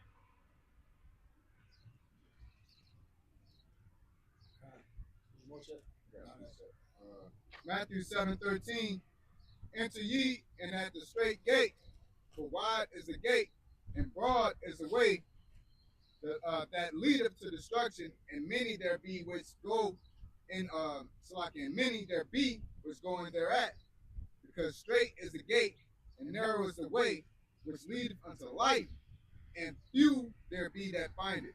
Yeah, because like you said, straight, that's what it is. That straight gate, those difficulties, that leads unto life. Right? If few there be that find it. They heard about it. Oh, I don't think I want to go through all of that. They ain't looking for it. Their eyes not open to it. So they like, I'm gonna go through the broad way, through the wide gate. I can bring everything in there. I can drive my car through the wide gate. But when you go through the straight gate, you gotta leave everything there. Because it's narrow. You gotta be stripped of everything that make you, so to speak, man. And then be built up from there. But everybody gonna go to the wide gate, but it leads unto destruction. That's the easy way, but it leads unto destruction, man. The straight gate leads unto life, where you make the sacrifices at, where you get those bumps and bruises, where you have to trust in Yahweh Shem Yahushua, where you are brought low, where things are taken from you. Where you are stripped and made bare, man. But that's the way that lead unto life, man. Because the life that's here is not life. It's not living. The Lord is going to give us everlasting life, man. You're talking about a world with no phones, no TVs, no GMO. I be saying, like, Well, I used to, I would say, like, what we gonna be doing? Living. That's what we gonna be doing. Living, man. Governing the world in righteousness. I got the definition for the word straight. I'm gonna just get. His brother should have been and looked it up by now, but I just want to get a few points of that definition. I'll just read it. It says narrow, not wide, tightly pulled, close. Salaki, I gotta read the noun first. Narrow, confined space or place, especially narrow pass or passage between hills. Reference to a narrow passage of water connecting two larger bodies. You know, and I wanted to bring that out because that narrow passage connected two larger bodies. That straight gate is almost our bridge of grace. You know what I'm saying? And we're going from this covenant to the next. You know, and that's why the Lord said the city is built. It's fire on one hand, it's water in the other. All right, and that's a straight path. But once you go into the adjective of the word straight, it says close fitting, strict, exact, stern, of rulers, laws. All right, so this is a strict path. You know what I'm saying? You can't take time off. You can't. You gotta prophesy. You gotta go over the prophecies. You can't start teaching what you want to teach. You gotta teach what the Lord wants you to teach. You can't just do what you want to do within this ministry. It's very strict. You know what I'm saying? To walk this walk is very strict. Okay? So there's no like, if you look at it like this, I'm still on point type of deal. You know, it's a straight gate. That's all I wanted to know, buddy. Yeah, you don't get to make the rules in this, man. You know? It's like they got a little bit more. It says of a way of life severely restricted, austere, of a garment straight waisted. It has to be more or less. It has been more or less confused with the word with the unrelated straight. But the point is severely restricted. You got to go without. You know what I'm saying? Like if somebody telling you to pretty much get up and tend to your office, you be like, but man, I just got off. You know what I'm saying? But man, I want to chill. But man, I want to do this. And you think about comfort, then you're not walking that straight gate. Okay? And that's the key. Because that's a part of making your body a living sacrifice. It's by sacrificing comfort, sacrificing things you want to do, and doing what you're supposed to do. Okay? You might want to watch a TV show. You might want to go get the hose. You might want to do this and do that. But you live a strict life because the stricter you live, like having no women, because you have women, you got to care for the things of this world. Because as a woman, she get a husband, she has to care for the things of this world. So if you live a more strict life of not having women, then you could tend to the Lord better. All right? You know what I'm saying? If you're not caught up in festivities and things like that, that's more time that you can spend studying and doing things like that. All right? So the more strict of a life you lead, the more attraction and speed and momentum you gain. Because I was speaking with someone, I believe last week, and I was going over light. You know what I'm saying? As the scriptures say, can we get that set your light upon a hill?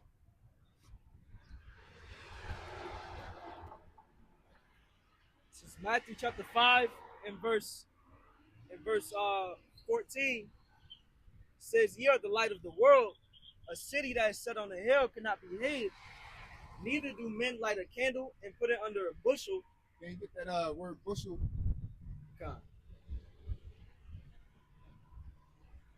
A bushel is the Greek word modios.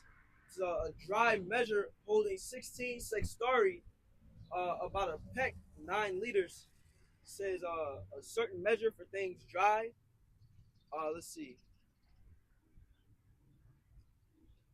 Bushel. Let me look it up in the etymology. That's about it there. Yeah, it just says on a measure of capacity containing 4 pecks or 8 gallons. comes from bostia, handful, palm of the hand, large quantity or number. One I can get the etymology. That's it right there. That's the Oh, it's the etymology. Let's see. Well, the NOT is gonna say. Okay. Can I read it in the NLT? Okay, Con, go ahead. This is Matthew 5:15 in the NLT. No one lights a lamp and then puts it under a basket. Instead, a lamp is placed on a stand where it gives light to everyone in the house. Yeah, so that light is this gospel, is this walk, and you're supposed to be, you're supposed to shed it and put it before everybody. You know what I'm saying? You're not supposed to sell it. You're not supposed to just keep it for you and your family or you and yours. You're supposed to take that light and put it on top of a hill so it can, put it at the highest place so that way everybody can catch the rays of the light. Now, some people that see that light will not understand it. They'll get offended at it. Going back to Yahweh Shai, it says light came out of darkness and the darkness understood it not. Okay? But that light is this gospel, is this walk, it's everything that has to do with doing right and like being a banner, you know what I'm saying? As well as how you operate, when you're doing good and keeping the laws and statutes, because that's our wisdom in the sight of the nations. All right, so when you walking in that light, people will be like, oh dang, this person is on point. Okay? When you're teaching, of course the light is we're speaking on the light, and that's the light that's being shined as well. That's why we don't just do videos and share it amongst each other. We go live, we hit the highways. This light is for everybody. All right. Now, can we get into the science of what creates light? The process of how light is created.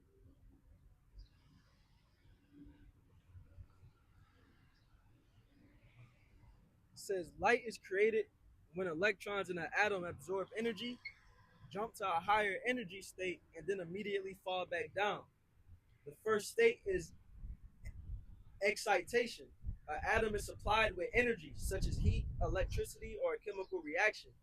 And this energy is absorbed by the atom's electron, causing them to jump outward into a higher, less stable energy level. Yeah, so that light, you need energy, okay? And this is why I'm alluding to, I want to get something that says, I looked up how does energy relate to press. Safe, man.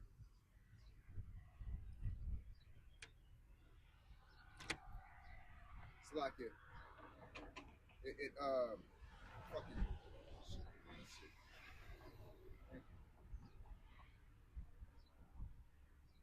So let me can you read that again, brother, so I can get some time to Khan said the first step is excitation. An atom is supplied with energy such as heat, electricity, or a chemical reaction. And this energy is absorbed by the atom's electrons, causing them to jump outward into a higher, less stable energy level. So pretty much, and getting back to it, I looked up how does energy create light. And it says energy creates light when energy is released by charged particles, usually electrons. Here are some common ways it happens. Atoms release energy, electrons, and an atom can absorb energy and move to higher energy levels. Heat producing light. When an object gets very hot, its particles move rapidly and emit light.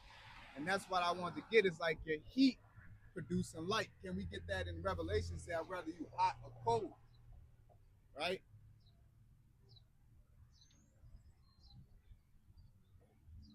This is the Revelation 3:15. I know thy works. I know thy works, that thou art neither cold nor hot. I would thou wert cold or hot. Go ahead, brother. So then, because thou art lukewarm and neither cold nor hot, I will spew thee out of my mouth. Yeah, so pretty much you got to be on fire for this truth, because the fire, at the end of the day, in order to generate light, you got to have motion. because motion is going to get you energy. Energy is going to transfer into light. So you can't just sit on your hind parts and expect to have light. You can't take light. You know, it's like if you grilling, if you take that fire and you close all the vents, it's going to smother that fire and that fire is going to go out. Okay, so if you put your light under a basket, then it's eventually going to go out. All right, you gotta feed that light. You gotta blow on it. All right, you gotta if it's energy, just like if you take some metal and you just keep rubbing on that metal, it's going to start emitting light. All right, so pretty much you got to have energy, you got to have motion. All right, that means you got to study, you got to apply what you're studying. Okay, that's your motion. You got to work through things. You got to be involved. You got to put your hands on it and learn and have some type of purpose, and that's going to create energy, and energy is going to turn into light eventually. So it's very important to be on fire for this thing by applying yourself, okay? Not just consuming information, because Esau has turned our people into consumers to where you just sit, oh, I got a problem. Can you tell me how to fix it? You know what I'm saying? Ask Jeeves, ask Google, ask Chat GPT. You know what I'm saying? And you're not willing to move, i.e. create motion, until somebody give you light, but that ain't your light. All right, that light, cause somebody got the switch to that light and they can turn it off, and you'll be assed out. So you got to learn how to generate your own motion and create your own light. And then when you create that light, you got to put it on a hill. But when you put it on the hill, you're taking a chance because people could criticize your light. People could bring incredulities to your light, such as from the apostles on down, mainly the apostles speaking on, the MOTB, speaking on Cornelius, and they put it out there. They put the light on the hill, and what people do, they bring incredulities. But that you got to stay focused and not let that deter you, and constantly keep putting your light on that hill. But if that's somebody else's light, you're gonna doubt it because you haven't generated the proper force to make sure that to know and have confidence in your light. You know what I'm saying? Because again, people with no motion tend to dim your light. You know what I'm saying? So, and that's another thing, you gotta learn how to be around people that got motion, because we all are like atoms. You know what I'm saying? And when you're around somebody that got motion, y'all gonna bounce off each other and y'all gonna emit more light. When two or three are gathered, he's in the midst. Okay? So we gotta want to grow. You gotta want to keep moving. All right? You gotta want to be living waters. Okay? In order to keep your light generating. You know what I'm saying? Because energy don't exist, you know what I'm saying, without motion. You know? They got something called like because I forget the term, but they say that, pretty much like the concept of saying that something has to be moved by something in order for energy to exist. And the Lord started us up, and the Holy Spirit keeps us moving. Okay? And while the Holy Spirit activates our minds, we got to put feet to the ground. It's like you got to, I think it's like perpetual motion devices, where there's machines that when you just touch it, and once you touch it, once it starts going, it just keeps going. You know what I'm saying? Something like a stream. You could use a stream and take a bucket with wheels on it, and then you'll put that bucket with wheels on it in the stream, and it'll start spinning, and then that motion will turn the gear. Then that gear can ultimately create energy. And that's how Japan actually, I think Japan or China, they use the waves coming back and forth, and they use the waves as that constant motion in order to create free energy. You know what I'm saying? So pretty much what I'm alluding to is that having motion, studying, applying what you studied, going through the affliction, the fire, going through adversity, overcoming, all that is motion. The victory is motion, the failure is motion, all of it, and you gotta stay involved and immerse yourself in that wave to constantly keep your energy up. You know what I'm saying? But people with, like I said, with people with no motion will try to dim your light and stop you from moving. They'll try to stop you from hitting the highways. They'll try to stop you from studying, and they do it in ways of saying, oh, you ain't gonna make it, or y'all wicked, or, they'll try to dim your light, man. So you gotta maintain your light and keep your light lit and keep throwing logs on that fire by doing what? Applying yourself constantly. You know what I'm saying? Because every day Satan is trying to dim your light. Okay? The elements is trying to dim your light. Everything. You got to keep throwing logs on your fire. You can't throw enough logs and just get satisfied and say, okay, yeah, man, it's a good fire. You know what I'm saying? Ecclesiastes 4:5. The fool folded his hands together and eateth his own flesh. Yep. So pretty much you just sit around and you consume yourself, man. You know what I'm saying? You're not sharing it. You're not interacting. Because that's how light gets emitted. We speak in class all the time and say, hey, man, bro's got something to say, speak on it. Because that's motion. It creates light. Yeah. A person may say something and it triggers another brother may have studied something, and then now you're bouncing and you're ping-ponging ideas. That's why, when two lie together, they have heat. Okay? So it's not, I often, like, as a researcher, I'll tell them, brothers are like, you gotta have somebody that'll bounce that ball back, man, when you're playing ping pong. But you gotta keep hitting that ball. You gotta just keep hitting it. And when somebody hit back, you got a game, and that's gonna create motion. That motion gonna create energy. Because how iron gonna sharpen iron if the other person ain't swinging back? So you gotta pretty much always continue to do what? Have motion. And it takes initiative, speaking on things, walking through things, experiencing things, okay? Things of that nature. You go ahead, brother. So 1 Corinthians chapter 15, verse 58.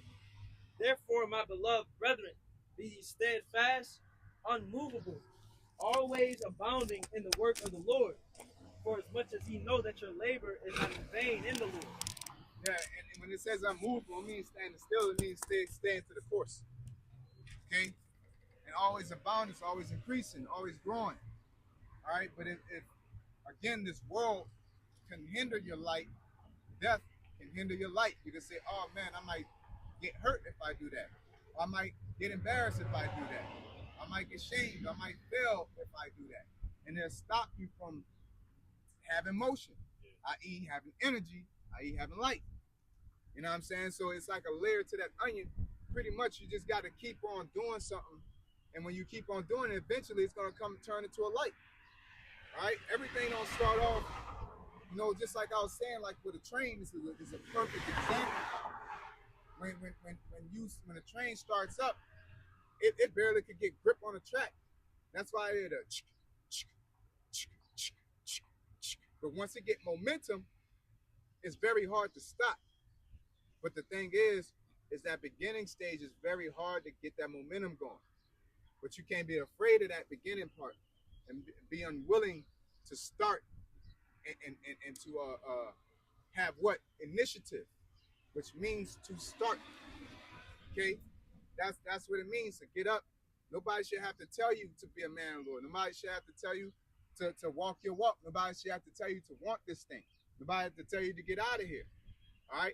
We're just atoms ping-ponging off each other. So when I'm saying I got to get out of here, even being next to a brother and we see some dumb shit, and he's like, man, we got to get out of here. And seeing that brother like, yeah, man, or you might be going through something and that brother's going through something, but if you by yourself going through it, it'll make you be like, damn, this is just me. So again, not only just brothers studying, applying yourself, having and you got to have faith within yourself in order to start. You got to have courage to start. Okay, because if you're waiting for somebody to keep lighting your fire, you know what I'm saying? You got to be a self-starting fire, damn near, man. Because everybody ain't gonna be able to light your fire. This is the etymology for ignite. It says kindle or set on fire, cause to burn, set on fire, make red hot. Says catch fire, begin to burn. Yeah, to start, because that's where the word ignition comes from. You know what I'm saying? It comes from that word's connected to that word ignite. All right. So you gotta have a fire about this thing, and if you need motivation, you know, and I'm speaking from experience. It was times that I like, what's motivation within this gospel? Prophecies coming to pass. You know what I'm saying? And we've been here long enough to see that people will sit there like we wouldn't. Well, we came in what 2000. Yeah, about 2009, 2010. You know, the 2000s, which is before we came in. That's when a lot of people fell off because the prophecies didn't come to pass how they wanted them to. All right, and when there's no motion, all right, they didn't from the exterior force. Okay, again, you gotta have your own motion. They was looking for somebody else to keep lighting their fire. All right, you know, and when nothing happened, and they fell asleep because they're not self-starting. They don't have no self-starting in them, man. They don't got no energy. Okay, and they don't have no light, so they don't. You know, if you need motivation to get going, then that's like somebody else starting your fire all the time. And if you know, you gotta be like that birthday candle, man. Somebody blow you out, you light back up. Okay, and we are self-perpetuating machines, man. We are through the Holy Spirit. Okay, but it shouldn't take prophecies. Prophecies just accelerate your fire. You know, your fire should always be lit. And the thing is that you can let your fire go out by not doing anything. By saying, I have enough of my goods, I'm doing good enough. You're supposed to constantly look at where else can I improve? Like we was talking about, like studying, you know, because sometimes you get weary with studying. You know, like, dang, man, it's like I'm not as motivated. And it's because you don't got no fire in that area. Sometimes you can get bored with something. Okay? So you got to go over here and start going into YouTube videos. Sometimes you got to go and watch nature. You know what I'm saying? Sometimes you got to, you know, go into history. You got to actually, you know, like something I've been doing, you know, dieting wise, going into how often we ate. You know what I'm saying? Learn our customs and things like that. And then I learned that, you know, oh, we ate twice a day. And then I'm like, okay, but what do we eat? It keeps me activated on the edge of my seat because I'm into dieting. That's, you know, that's a part of that where my spirit is at, which is fire in itself. Okay. I'm looking that up like, oh man, we ate olive oil, we dipped it in olive oil with bread. I'm like, oh, that's like chimichurri. Get the bread, and I try to stick to that diet, and it's like keeping me interested, make me want to go into other customs that we do. And now, and then I'm growing in that, it turns into some type of light. But if you're looking for something awesome, you know what I'm saying, to cling on to, you're looking for deep revelations, that's you looking for motivation. You just got to keep on throwing, even if it's a stick or a twig, you just got to keep throwing something on your fire, man. You know, because that's going to do what? Keep your fire lit. Okay? So Ecclesiastes chapter 11, verse 4 says, he that observeth the wind shall not sow, and he that regardeth the clouds shall not reap. Yeah, so if you're waiting, you know, or if you're just sitting there chilling and you're waiting on that proper moment. You know, you just got to put your hands on something and just try it. Again, you got to learn how to start, man. Okay? And don't do it for man's eye service, because now you shedding your light and making it about you. And then if them people don't pay attention, it's gonna do what? Discourage you from constantly throwing something on that fire. You gotta learn how to do things for the sake of what? Doing it. Because that's you know, that's what you meant to do. You know, like finishing what you started, which takes mental fortitude, man. Okay? Yeah. It says, this is speaking about Jeremiah, you know what I'm saying, when he was going through it, being ridiculed and despised in a sense, you know what I'm saying, for teaching the word. But I'm going to get to the point. This is Jeremiah 20:9. It says, then I said I would not make mention of him, nor speak any more in his name. But his word was in mine heart as a burning fire, shut up in my bones, and I was weary with forbearing, and I could not stay. Yeah, so the Lord, Yahweh Shai, is really, he's that external force. Because he can light your fire in the middle of a hurricane, man. Okay? And that needs to be that's our igniter. But don't let man be your igniter. Don't let man be your ignition. Sometimes it do encourage you. Like I said, somebody may come across and say something or do something, but you got to be a person that's constantly looking to keep your fire lit. So that way you keep your fire lit, you have energy. You have energy, you got motion, which is motion. And then you keep on, you take that light and you put it on the hill and help everybody else to see so they can gather their wood up. Okay? Got more of that? That's it. I wanted to get this precept in I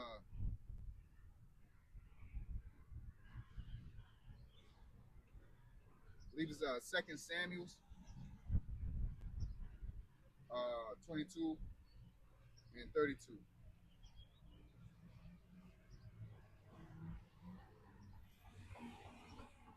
So 2 Samuel chapter 22, verse 32, it says, for who is the most high save the Lord Yahweh, and who is a rock save our power?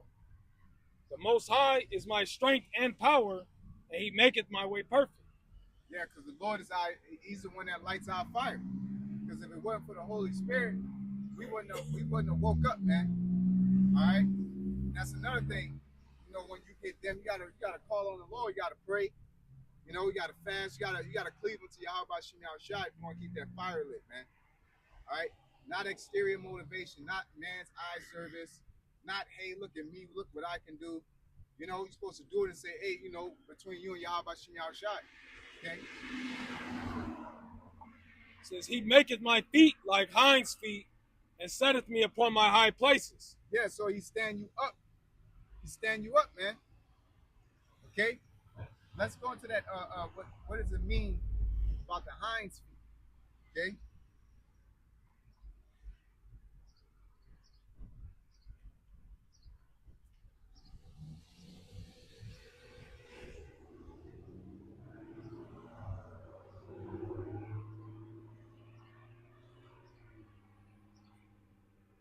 God says, the phrase refers to a powerful biblical metaphor about overcoming adversity and finding spiritual stability. It represents sure-footedness, where a hind being a female deer, an animal known for its incredible ability to scale sheer rocky cliffs without stumbling. Having hind feet means the Most High gives you the agility and balance. Having hind feet means the Most High gives you the agility and balance to navigate life's toughest, most treacherous terrains. It also represents leaping over obstacles. It represents the ability to overcome seemingly impassable barriers. So just like in boxing, man, and in its truth, your foundation is the most important thing. And that's the gospel. And your feet in boxing get you in and out of trouble. Your feet is how you deliver force. Okay? So when you're sure-footed, all right, then it's going to cause you to be able to get traction on the ground, man. But if somebody's dragging you along, you ain't got no traction. You know what I'm saying? Once your legs go, you ass out, man. You know, so if you're just watching the elders' lessons and that's what motivates you, that's not good enough, man.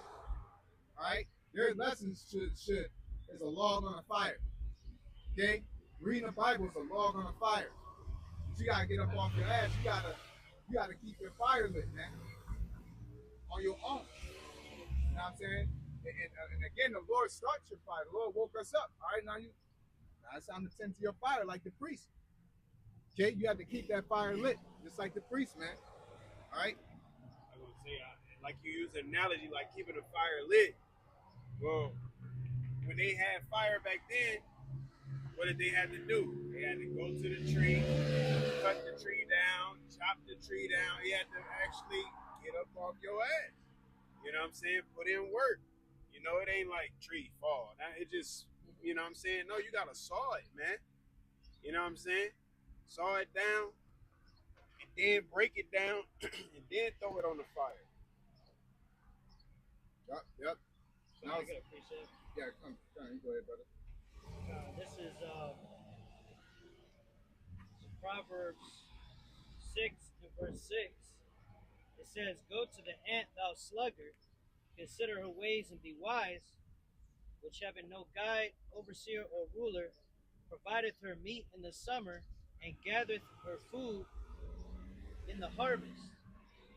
How long wilt thou sleep, O sluggard? When wilt thou arise out of thy sleep? Yet a little sleep, a little slumber, a little folding of the hands to sleep, so shall thy poverty come as one that travaileth, and thy want as an armed man."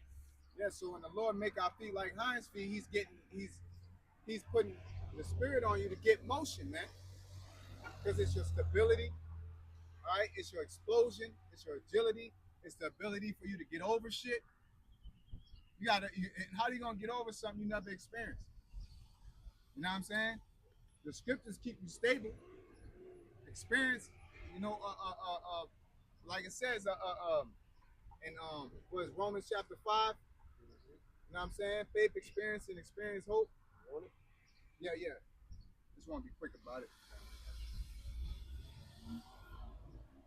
This is Romans chapter 5, verse 3. It says, "And not only so, but we glory in tribulation also." Because that tribulation is experience, man. You glory in tribulation. You don't bitch in tribulation. It's hard to glory in tribulation. That means you like, oh, this is an opportunity for me to learn. All right? Can I read the NLT, brother? Yeah. It's Romans 5 and 3. It says, "We can rejoice too when we run into problems and trials, for we know that they help us develop endurance." Yeah. Because like I like to say when I'm training my fires, I'm training myself, is that you got to learn how to go to that dark place. You know what I'm saying? So that you got to push yourself to a place, because again, within a fight, every fight goes dark, because you're maxing out, man. You know what I'm saying? When you go into that third round, amateurs, you go into that 12th round, to even get to the 12th round, you know what I'm saying? You got to go into a dark place. So once you go into a real fight and you get to that 12th round, or that dark place, or that 5th round, if you're in MMA, you're going to be like, I've been here before. Okay? So it's not as much of a panic. You know what I'm saying? And people that have a delusion of grandeur underestimate, like the brother was saying, they just say, oh, you can do 50 push-ups, I could do that, I don't feel like doing it right now, type deal. And when it's time to actually do, and they say, if you put a gun in your head, do 50 push-ups, and you gotta do that shit, you're gonna panic, man. Because you haven't done it, so you don't know. You think you can do it, but you don't know. You don't know who you are. There's a lot of people that train in fighting but never fought, and they don't translate into being the person that they train to be, because they haven't properly applied themselves. That's why knowing is half the battle. You can know all these precepts, but if you're not applying them, all right, and you're not, respecting them, then you don't know. Just like the same I was speaking on as a diet, eating olives and this and that, and then, you know what I'm saying? I could tell you about the diet, and you can say, yeah, olives are good for blah, blah, blah, and you read that on Google, but you don't know how it feels to be on that diet. You know what I'm saying? Like, so you don't know nothing about it. You just know, but once your ass in the wilderness, and it's the famine, and you all dizzy and shit, you looking for meat, passing up all the olives, because you think you need this meat. You know what I'm saying? I realize that, damn, all I need is to get these lentils and get this and I get that. Because last time I ate, I was on that diet, bro. I didn't even eat that much and I was good. You don't have that experience, man. You don't have the experience of studying hard, because that's another thing is, this is a kind of different subject, but I do want to bring it up through the spirit. Something that I learned, it's like you got to learn how to train rough. We got the too much of the internet, the phones, and YouTube. Sometimes you need to go to the library. Sometimes you need to sit there and open up books and do it by hand. You know what I'm saying? And study hard. You know what I'm saying? Because all these things, without a way of properly explaining it, it would gain your ability to throw logs on your fire, man, to keep your light lit. All right? Because what happens when, you know, they shut it down? They shut everything down. You don't know how to look for certain books. You know how to sit down and have the attentiveness to read, because you ain't used to just typing it in. You are frustrated. You can't deal with the like, I gotta read this whole thing. You got ADHD on some shit, man, through the society. You know what I'm saying? So just a side note, training rough is just as important, because once you imagine like the apostles, I could imagine like it's like studying is easy for them because they have to do it the hard way. So getting the internet is just like, oh shit, you know. But for modern brothers, you're just so reliant on it that if you had to train rough, you would panic. But they can do it because they've been there. They train their body. You know? Like when you watch some boxing matches, you're like, yeah, he's never, you know, let's see how he works. He's never been past the 8th round. So they watch him close for the next 4 rounds. You know, with apostles, they've been 12 rounds. You know what I'm saying? So it's like, hey, they good. You know, but if you go in there just looking for the knockout, you might be knocking them out there. But when you gotta, I can't remember who it was. There was one fighter who had to go the distance, and he just looked completely different. I can't remember who it was. It might have been Tank against old boy. Roach, was it Roach? I think that's his name. But I'm trying to pick up what you're putting down. Oh, but just saying how he just normally he just go in there, he knocking people out by the 8th round. But him going all them 12, you know, it was close match. Maybe a loss. But he just looked like a different fighter other than, you know, looking for what he normally looks for and knocking them out by the 7th or 8th round. Yeah. Because that once that adversity comes, but sometimes Satan don't drop after you're hit, man. But so you got to have endurance. You know, so you go ahead. Okay. It says, "In hope maketh not ashamed." Oh, Salaki. It says, "In patience, experience hope. And hope maketh not ashamed, because the love of the Most High is shed abroad in our hearts by the Holy Spirit, which giveth unto us." Yeah, that's why you got to have endurance. You got to be able to go through stuff, man. But if you're not used to going through it, you're not just going to get up and do it. You know? Like, you're not going to be able to, like, you think in theory and logic, all I got to do is this, and if I mess up, I just do it again. Ain't nobody told you about frustration. Ain't nobody told you about doubt. Ain't nobody told you about patience. Ain't nobody told you about foresight. You know? Like, ain't nobody told you about, like, okay, if you fail, you can come back. You know what I'm saying? I fought before, and a loss will derail you. But it's not. I had to learn that it ain't about it's the people that like you said on Rocky, it ain't how many times you fall, it's how many times you fall and get back up. But if you're not used to adversity and endurance, which is Satan walking around as a roaring lion, Satan made a fall, Satan gets licks off on you, man.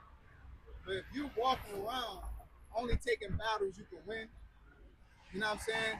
Not willing to like put yourself in places where you got to fight out of it, and you're just trying to constantly live that comfortable life, you know what I'm saying? Then when that day comes, Jacob's trouble, you know, again, the scriptures say you got to see afar off. Man, you're not going to have that endurance. And you're going to sit there and be praying and hoping the Lord will do something for you, but you ain't gathered your oil up. You have no experience, you know, because you didn't start anything. You want to do everything to be comfortable, want to be your way, you know. And you just got to get up and put your hands on something. You're going to doubt yourself in the middle of that. You're going to face shortcomings. Something's going to knock you off your track. And you still got to, like, you know, keep doing it, man. You know, and I'm telling you, it's easier than it sounds. You know? Like I was telling the brothers the other day, man, I've been preparing for this fight. It's been times that they ain't had me in brackets. It's been times that I tweaked something in my arm. and something come in my mind, be like, damn, bro, like, you know, shit, you old. You might not be able to bounce back, or what if you know, you doubt yourself. And remember last time you got injured, and it's like all I can do is just keep coming, keep showing up. Then it goes away. You know what I'm saying? The bracket missing, and then moving from this bracket to that back bracket. They're not responding, and I gotta do this, and then I gotta run, and then I gotta go to work, and then I gotta do. And it's like all I can do is keep on doing it. And then when I kept on doing it, I started realizing how much of I was in the way of my own self. You know what I'm saying? Now on paper, I could look at Eric Thomas and all these guys on social media and talk to brothers, and they could be full of words to tell me. I could be full of words to tell you, don't quit. Anybody can say don't quit. You know what I'm saying? Like got this one video and the dude's doing MMA as a skit, and he's laying on time, and he hitting him. It's like, get up, and the dude's like, wait. He told the coach, bro, like, I'm trying. You know what I'm saying? Sometimes you just gotta get up.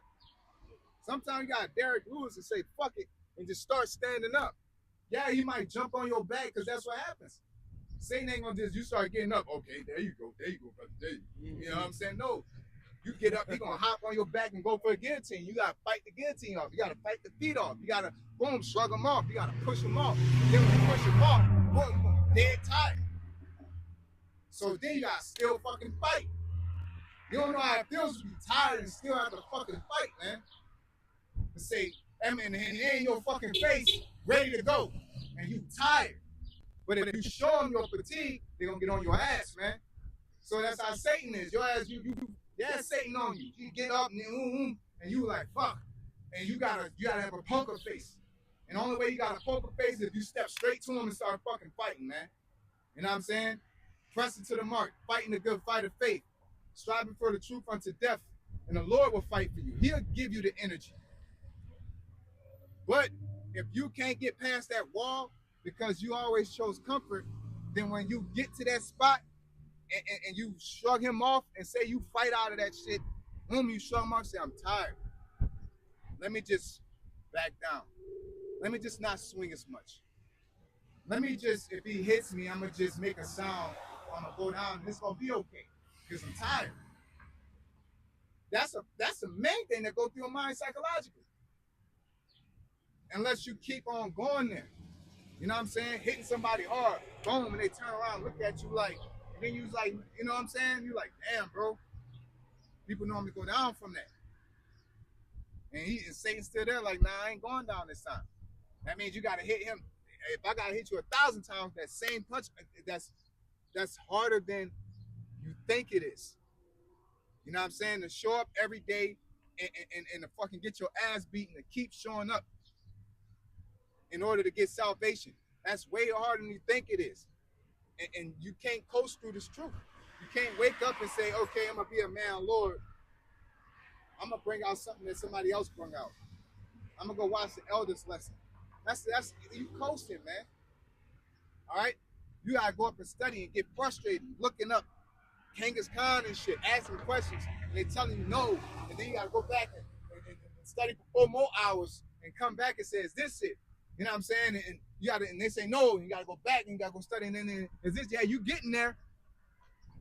You know what I'm saying? Jake just want to go through something and they say no. Oh damn! And then you stop and go do something else and think hope for that is a winner. No, you got to keep on fucking coming back. Because when you get it right, you didn't learn a lot. You didn't learn so much about how to get from point A to point B. And so now when somebody starts saying Genghis Khan, oh yeah, man, don't study this, go into that, and you go over here and then you look it up over here. All this brother so wild. No, he's so experienced, and you get the experience from failure. But if you're scared of failure, i.e., trying to be comfortable all the time, not trying to take adversity, Satan coming, bro. And the Lord allows Satan to fucking whoop our ass, man. He's not gonna allow him to destroy us, Job. You know what I'm saying? But he's gonna allow Satan to get on your ass, and if you're trying to constantly look for comfort, trying to look for a shade, running under every shade to duck the heat, just go get you a bottle of water, man. Ain't nobody saying they just fucking look up at the sun and just take the shit. You know what I'm saying? But you're supposed to get you some water. Go get your fucking hat. the Lord told your ass to go east, man. You know, sometimes you're gonna need shade, sometimes you're gonna need to sit. But it's based off of not comfort, but common sense. Oh damn, I'm fucking getting dizzy. These are symptoms for fucking heat exhaustion. Let me sit down and rest. You know what I'm saying? You sit down, rest, bounce back, get your ass up and go. Don't get comfortable. Just rest. Yeah. Don't get comfortable, just rest. Because you need rest. You know what I'm saying? Sleep is important for recovery. Not for comfort. You're in the bed and you snuggling up. Ooh, it feels so good. You're on your phone. No, sleep is for 8 hours. Like, I done beat my body up. I done beat my mind up. I need to go to sleep to regenerate. And I wake up, all right, I'm regenerated. Let's get back to it. You know what I'm saying? Same thing with eating and raising your kids. People live in comfort too damn much. And if you're living in all that comfort, ain't no way you're going to be able to go get over adversity, man. Because that's not how it works, man. You know, that's why I tell myself, I know it don't work like that. It don't work on nowhere on planet fucking Earth that I can not do something. I can just look at it, study it, and say, okay, I got it mentally, and then think I could just do it and it works. You know what I'm saying? I could show somebody how to jab. But all I gotta do is punch you in the jaw. Right after that jab. Do you have the wherewithal to jab, get hit, boom, and look at what the hell they did? Then jab again and do a feint to see. Okay, he like to lift his chin up. He like to do this. So I could take a chance and feint my jab and come over the top with a shot. That's through adversity. That's walking through adversity. But if you get hit, boom, and you wince, you step back, now you jabbing, you trying to find that right moment to jab, and this now becomes this tit for tat, but this person has mental leverage over you because you don't have the ability to endure affliction. You know? Go ahead, brother. It's Matthew 13, verse 20. But he that receives the seed into stony places, the same is he that heareth the word, and anon with joy receiveth it. Yet hath he not root in himself, but dureth for a while. For when tribulation or persecution arises because of the word, by and by he is offended. Yeah, you can't last, you can't stand the test of time, man. Failure is not the end of us. You know? We didn't. You know, sometimes you'll misunderstand scriptures, you'll break things down wrong, and the elders will get on you. But that don't mean man, this guy gotta get the fuck out of here. It's like, nah, that's not it. Then you know, mend that bridge, go back to your lab and write and figure out what you did wrong, and then come back to that, try to get back to that city. You know what I'm saying? Failure is not an option, but an opposition. You know? Yeah. Think about it, the Lord Yahweh Shai, when he was walking around with the 12, there were some things that they didn't understand. You know what I'm saying? And he was constantly rebuking the disciples, like with the Apostle Peter, for example, when he walked on the water. He said, "Oh, ye little faith." You know what I'm saying? And that was like, in this day, same what the brother saying, in this day and age, it's like, that was an L you took, but it's like, it's not like that's the end of you. He said you were a little faith in that situation. Well, Peter's the cornerstone. And the cornerstone is the strongest brick it's the best brick you could find. Okay? That's the first brick. Yeah. Okay? And when you look at Peter's track record, he fucked up a lot, man. You know, teaching Gentiles, the Israelites come around, or the Israelites of the know come around. He go duck off. Paul had to tell him about that. The cock crowing. They asked him about the Lord. You know what I'm saying? It's like saying walking on water, chopping the ear off. You know what I'm saying? But Peter was putting his hands on something the whole time, and he failed a lot. But what happened to the end of it? Don't do me like that. I ain't betting your house shot. Turn me upside down, man. Integrity. He was strong. The last of them was strong, man. But it came through all that adversity. But if that was the case, if he was like how Jake would normally react, he'd fall up and he'd get out, the Lord pick him out. Oh, you little fit, you sitting in the back of the boat. Stupid and shit. You scared to come out with shit. You know what I'm saying? You always trill in the back. I'm nobody. Hey, that happens. You know what I'm saying? You gotta just, it happens. It happens, but it happened. Yeah, for sure. Because you kept saying the word endurance. This is Romans 5 again, verse 4 in the NLT. It says, "And endurance develops strength of character, and character strengthens our confident hope of salvation." Yeah, because you could win off of endurance alone, man. Well, ask Issachar and boxing, man. You know, they win off endurance alone a lot, man. It breaks people's will, man. You know, like that dude in Bealey, that Canelo about to fight. You know what I'm saying? Like that dude won his last fight against Martinez off of endurance, man. And he ain't just coming there and saying, "I'm just gonna throw a lot of punches." That nigga worked that shit. There's been days he probably been dead fucking tired, man. You know? You on them goddamn mitts and they on your ass. You fucking getting tired. They tell you 1, 2, double up, and it's pulling, and it's like, so you get in a fight, you get tired like that. If I did this on a miss, bam, bam, bam, bam, you get hit, boom. Such and such rocked me before in the gym. He twice as big as you. You know what I'm saying? But if you sitting on the side and saying, yeah, you need to throw a hook, you need to do this, you need to do that. And that's how you find yourself to be present in the moment instead of actually putting your hands on something. When you got to get in that fight, you may know how to do all that, and you tired, and it's like, I need to throw a kick. Damn, I'm so tired. Now what? Right? So you got to learn how to fight through adversity. It's very, very pivotal. You know, and the purpose, your purpose and your standard is what gives you drive.